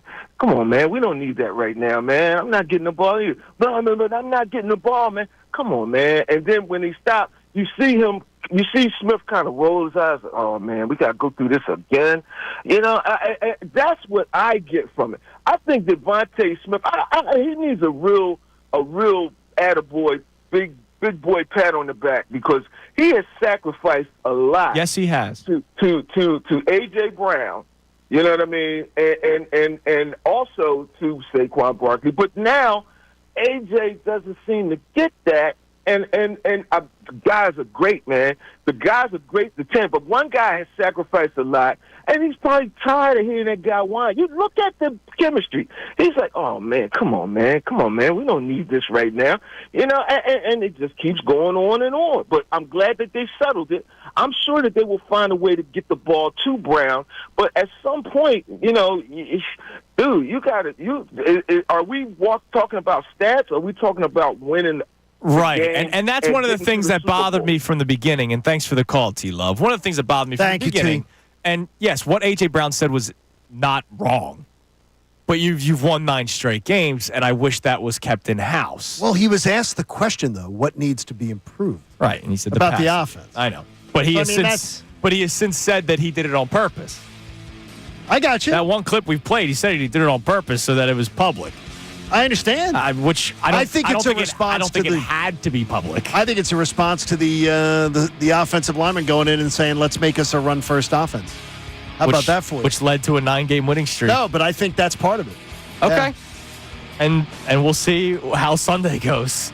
Correct. Because if it doesn't look better, are we right back to this? That's the one bit of hesitation I have. All right, coming up next, we'll hear more from you. Also, very out of left field here. But something about the NBA. They're telling you that the in-season tournament means nothing. I'll explain more coming up next. It's Kincade Salciunas, 97.5 The Fanatic. Fanatic Sports Update. Hurts and Brown are all good. I'm Brendan Gunn, and this update is brought to you by WorldwideStereo.com. Worldwide Stereo, rocking since 1979. From 4K TVs and speaker systems to vinyls and headphones. Find the best gifts and enjoy up to 36 months no-interest financing. Visit them in-store or at WorldwideStereo.com. Yes, yesterday, Jalen Hurts and A.J. Brown both addressed the drama that has ensued this week with the Birds. It started on Sunday with A.J. Brown saying the passing game was an issue, and then it continued on with Brandon Graham saying the relationship between Hurts and Brown is not what it used to be. Well, QB1 spoke to the media yesterday, and he said he still has a lot of love for A.J. Brown. Sometimes things change as dynamics change, but for him, he knows I have a lot of love for him, just like I got a lot of love for all these guys, and ultimately, he's a guy that's a competitor. He wants to win. He damn sure wants the ball. ball, and he wants to make an impact in the game, and I respect that. A.J. Brown also echoed a similar sentiment, saying, quote, me and Jalen are good. With the drama behind them, Hurts, Brown, and the rest of the Birds can now focus on Sunday's matchup against the Steelers. It'll be a 4:25 kickoff down at the Link. And the Flyers look to make it 2 wins in a row tonight when they welcome the Detroit Red Wings to the Wells Fargo Center tonight. Puck drops at 7 p.m., and we'll have complete coverage right here on The Fanatic. And the Sixers are idle tonight yet again, but they look to win their first 3 games in a row this season on Friday night against the Indiana Pacers. I'm Brendan Gunn on the home of the 76ers and the Flyers, 97.5 The Fanatic and 97.5thefanatic.com.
and Salciunas is presented to you by The Bagster. It's a dumpster in a bag. You can get yours today at Home Depot and Lowe's. You need details? Go to Bagster.com. It is 9:30 on Kincade and Salciunas, 97.5 The Fanatic. You just heard Radio Man say, coming up at 10, the Mike Missanelli Show.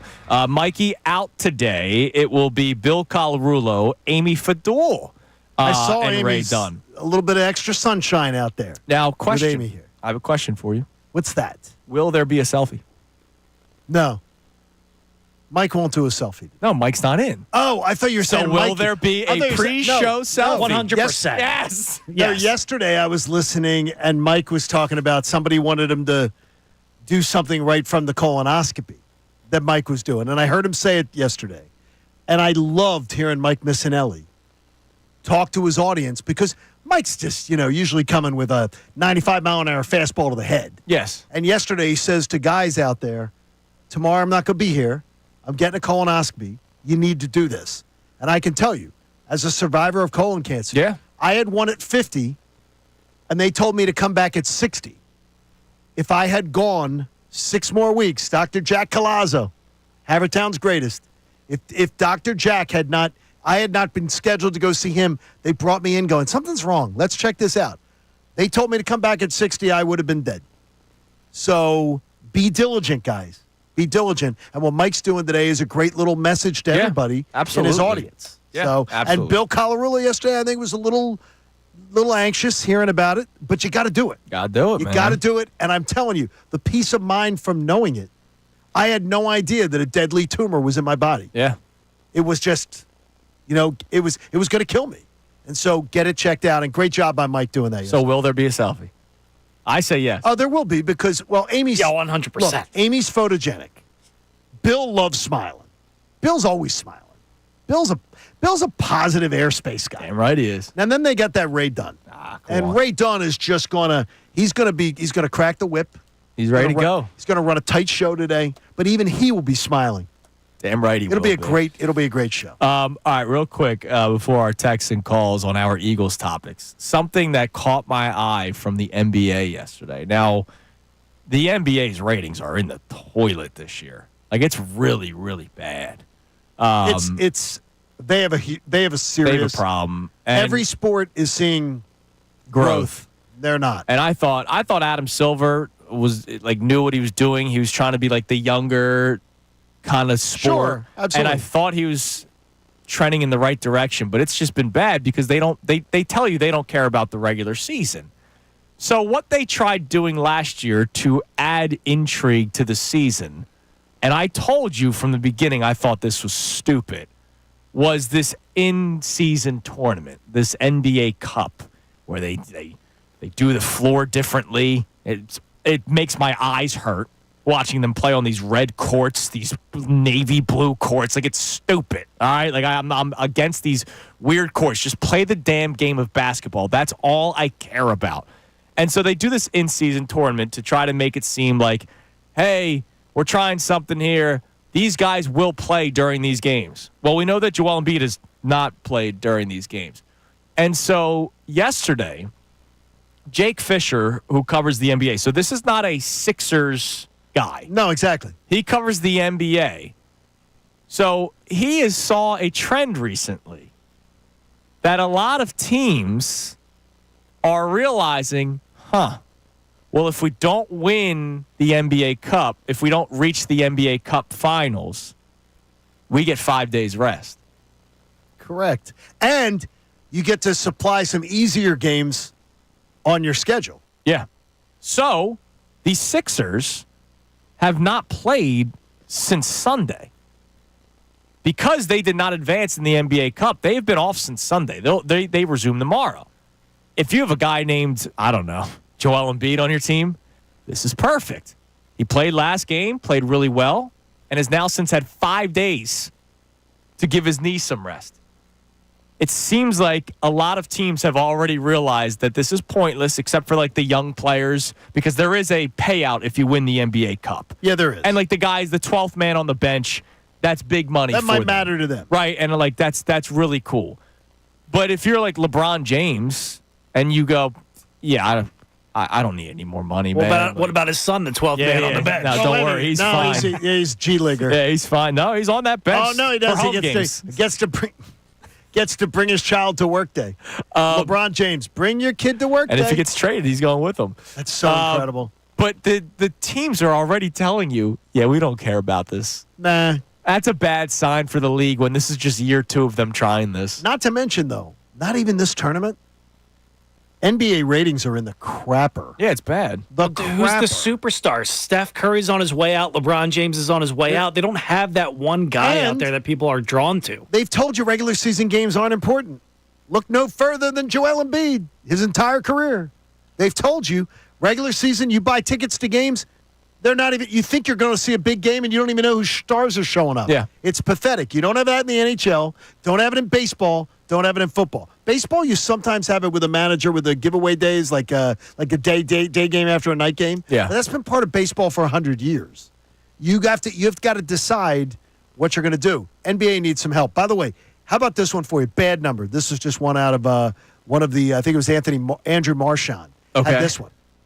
And the NBA on TNT, their show with Ernie and Shaq and everybody, and Charles, their show has this year gotten a better rating than the game that follows it. I'm not surprised, dude. That people tune in and then tune out. I'm not surprised. I am surprised by that. No, I'm not, because that's a weekly televised show that you're excited for, like football, right? You're excited for your team to play once a week. So I'm excited to watch that show once a week. The game that follows, they don't care. But they just want to play in the playoffs. But do you watch Fox NFL Sunday? Well, no, I'm doing pregame. You are. You're doing the pregame. By the way, I love that you're doing that. Thank you. I enjoy knowing that you're working. And there's all that going on. Does anybody make an appointment to see ESPN Sunday Countdown? Oh, I got to be in front of my TV at 11 a.m. It's amazing that TNT created a show that is bigger than the games that they're the pregame show for. Yeah, it's amazing. Now, I'm not trying to do this as a aha, got you moment. Because I'm telling you, I wouldn't have known unless I looked it up. What? Do you even know who's the final 4 teams in the Cup? I know the Hawks are there. Hawks are in it. Hawks are in it. The the Houston Rockets beat Golden State last night. The Bucks are in. Doc Rivers has got to find a way to lose the big game. Yep. And then Doc Rivers. No, I don't know the other team. See, now, this is bad in itself because imagine the Western Conference Finals and the Eastern Conference Finals, and we don't know who the 4 teams are, right? That's criminal. But because this is some stupid Cup final, you guys don't know that the Oklahoma City Thunder are the other team. Oklahoma City Thunder. No, Milwaukee could be there. They are the only teams that could make the real Final Four. Right, like the Rockets aren't. Two of them could make the Final Four. The Hawks aren't. That's amazing. It's just there's teams that are like the Boston Celtics aren't in it. The team that will most likely be in the NBA Finals. Correct. Are not. They weren't in the Final Four on the Eastern Conference. Now, it was Bucks, Magic, Knicks, Hawks. And it's way too early.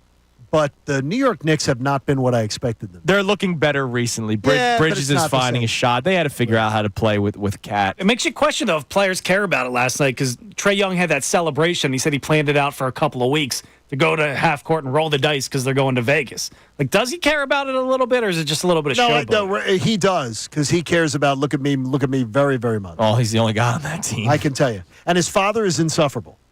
That is all I'm going to tell you. Before I did leave Atlanta having to... He's have insufferable. A few words. He's insufferable. Let's go to Joe in West Philly. Joe, you're on 97.5 The Fanatic.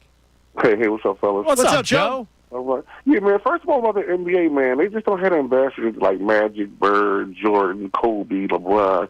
It seemed like they lost some great ambassadors. I mentioned there was a podcast over the offseason with Halliburton, and I forget which former All-Star was on the show with him, but the guy straight up said, you guys, and he was talking to Tyrese Halliburton, you guys are killing the All-Star game because you don't care. And when we played, we handled that game as if it was another game in the regular season. So you're spot on, dude.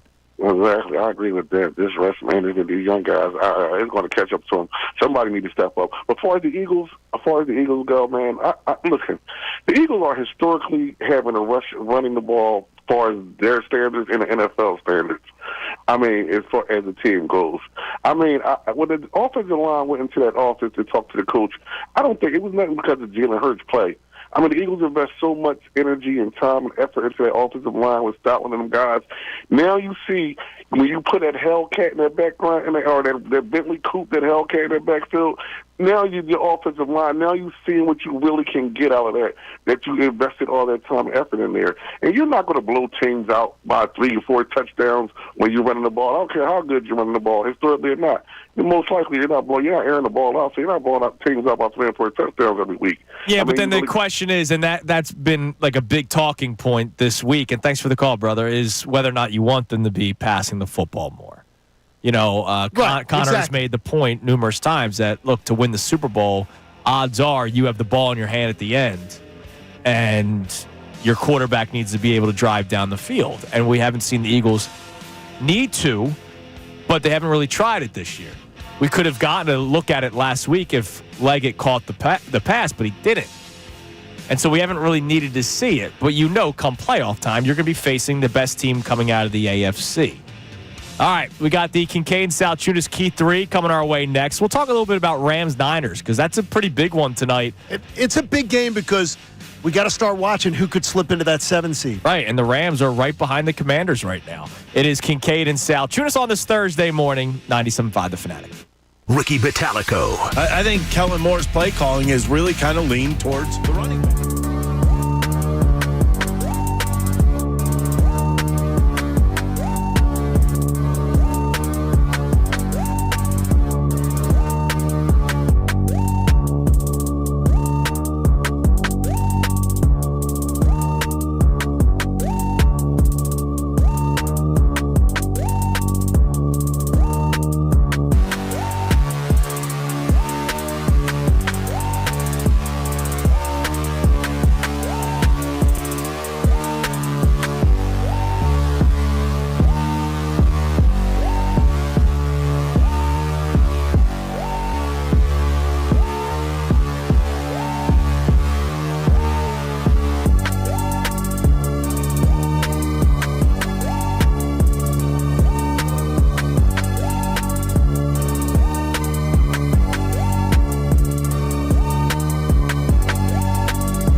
9:47 on Kincade Salciunas, 97.5 The Fanatic. The Mike Missanelli Show without Mike comes your way at 10 o'clock. Mike off today. Bill Colarulo, Amy Fadul, and, of course, Ray Dunn. So that's coming your way at 10. Before we get into this Rams-49ers matchup, we'll talk about in a few minutes, it is time now for the Kincade Salciunas Key 3. 3 best minutes from today's show, brought to us by Von C. Brewing. Now, the Kincade Salciunas Key 3.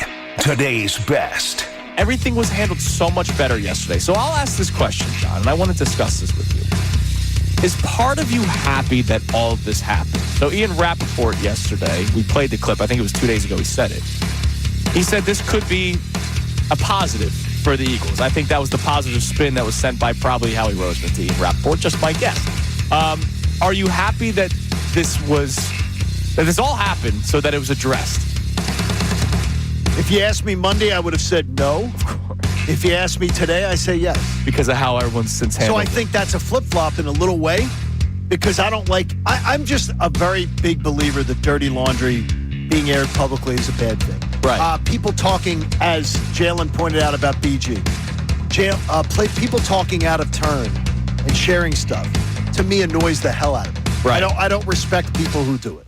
So to me, I'm really impressed the way they handle it. And yes, I think this is going to be a moving forward point. Especially because what we saw happen last year, and there were whispers of, remember, it was Derek Gunn who had the anonymous source from inside the locker room that they were upset with the offense. That happened after the loss to the 49ers, right? Yes, which was a disaster. And then nothing changed. All the press conferences after that were horrible. Remember, the Seahawks game was 2 weeks later, and that's when the Jalen AJ going rogue thing happened, and Nick Sirianni saying, I wanted them to try to get a pass interference. And then AJ Brown has to speak later on in the week after he refused to speak. And then Jalen denied everything. Like, it was bad. Everything that happened last year, from on the field to off the field, was a mess for the Eagles. This past Sunday, it was a mess with the passing game. But everything that has since happened, yeah, there was a little bit more of a mess. BG knocked over a few pickle jars. But somebody cleaned it all up, and they cleaned it up yesterday. The fact that Jalen Hurts felt the confidence to stand there, answer the question honestly, yeah, and to reference one of the greatest players, greatest characters in the history of the franchise. To me, I said, there's growth on Jalen Hurts too. Yeah, I mean, I loved that answer. I loved it. We're going to play a couple more clips for you from Jalen, but I was so proud of him yesterday. So was I. And we talked about it during the show yesterday, that yesterday afternoon would be a big moment for Jalen Hurts this season. Because if you remember, there was plenty of beef. People say that it was made up. It was not, between Jalen Hurts and Nick Sirianni last year. And it was not handled well. It was not handled well. On both parties. No, it was not. But also, too, we found out yesterday from that comment from Jalen, when he says he spoke out of turn, and he knows it. When someone speaks out of turn, what does that mean? That means, I asked you this morning. That means they said something that they should have been talking about. They didn't have enough information. But they spoke about something that that should be kept behind closed doors. Right. Again, confirming that there is something there. Well, Tim McManus said yesterday there is tension between the two. He said, right, it's not like they're not friends anymore. Right, exactly. And that, this thing's going to blow up, but that there is tension because AJ is a wide receiver who wants the football. So let's play a couple more clips for you. Again, Jalen Hurts handled himself so well yesterday, and this should be celebrated today. Jalen Hurts, a lot of the discourse this week has been, can they win with him not throwing the football as much, or if he's leaving receivers open. It's been a critical week of Jalen Hurts this week throughout the radio station. It's been critical. Whether it's a host or a fan. There have been a lot of fans have been critical of Jalen Hurts. Yesterday, he handled himself like the damn franchise quarterback that he's supposed to be. Our question for you today, it's 610-632-0975. Are you happy that this happened? Because at first, like John said, no, because this is a distraction. But we have now seen everybody handle it in a way where it looks like there's real growth. All right, that is the Kincade Salciunas Key 3. 3 best minutes from today's show brought to us by Von C. Brewing Company in Norristown. We love them. Check them out online at VonCBrewing.com. Their Key 3 that they got going on right now, even though you can't go wrong with any of their beers. the OG Pills Legendary Philly Lager, which is a gold medal winner at the 2023 World Beer Cup for Best American Pilsner. That's I don't want to just like gloss over that. That's amazing. Like they won a gold medal for the World Beer Cup. It took place in like London. And there are people that brew in Germany. Yeah, like that's kind of freaking awesome. The Walking on Clouds, which is the Von C's flagship hazy IPA. And speaking of Germany, the Vienna Lager, the 2-time best of Pennsylvania, you Dunkopf. Made with all German ingredients. Love the German ingredients. And best way, if you can't make it to Vienna, take your wife to Norristown. She will not even know it. Just blindfold her, take her to Norristown. Won't be able to spot the difference. She'll love it. She'll think it's Oktoberfest. By the way, the voting for the Sixers arena is happening as we speak. Okay. I just saw Kevin Kincade tweet that out. It will pass. Yeah, I imagine that it will. It's going to pass. But we will get the answer on it finally very soon. And this death and destruction are going to come. We'll never survive as a fan base. Oh. If they move the Sixers to Center City, where almost every other team in the NBA is playing in the middle of their cities, we're not. Now, People are going to lose what their happens mind. if they move to Jersey? Look, when they're not going to Jersey. That BS you can keep. I can tell you this, though. When you're talking about just one real quick thing on the Detroit and the Eagles. Yeah. Like Detroit plays Jacksonville, they win by 46, we win by 5. He says, man, they struggled against Green Bay. We struggled against Green Bay, too, by the same standard. They won their game by an average of 6.5 points, their 2 games against Green Bay. We won by 5. They beat the Titans by 38. They beat Dallas by 38. Both the Eagles and the Lions lost to Tampa. That's why I say that matchup, Tampa's a problem. Yeah. Tampa, the only team to beat the Lions and the Eagles is Tampa. And they've just been been banged up, which is why their record is as bad as it is. Right. They should run away with that division. But speaking of division, Rams-Niners tonight. Niners still, despite everything that they're dealing with, 3-point favorites. That's a Niners line. After the Rams go off for 44 points and beat the Bills last week, I'm guessing Vegas expects them to have a little come-down game, and the Niners are 3-point favorites. Here's the problem. Niners win, you look at it both ways. Niners win, they could still climb into that 7 seed or win their division. I want them to stay away. And I don't want them here. And then also, Niners win, though, the good part, they'll be really still alive for that Detroit game where they host the Lions on December 30th. That's true. If we need that one. So, pick your poison. And oh, by the way, if we want to avoid, not that the Eagles should be avoiding anybody, they should be avoiding the Eagles, but if you'd rather the Commanders and the Rams, you would rather the Rams get handed a loss tonight. No question. FT Young Heating and Air Conditioning, they are very generous, and they donate to the American Association for Cancer Research. You can, too, at 975thefanatic.com/AACR. I'm living proof. Cancer research saves lives. Everybody have a great, great rest of your day. Again, the Mike Missanelli Show, sans Mike Missanelli, coming up next. Mike will be back tomorrow. Mike looks like just much more young, blonde. It's amazing. Bill Colarulo and Amy Fadul coming your way next. Ray Dunn producing the show. Everybody have a great rest of your day. We'll talk to you tomorrow on a Football Friday. 97.5 The Fanatic.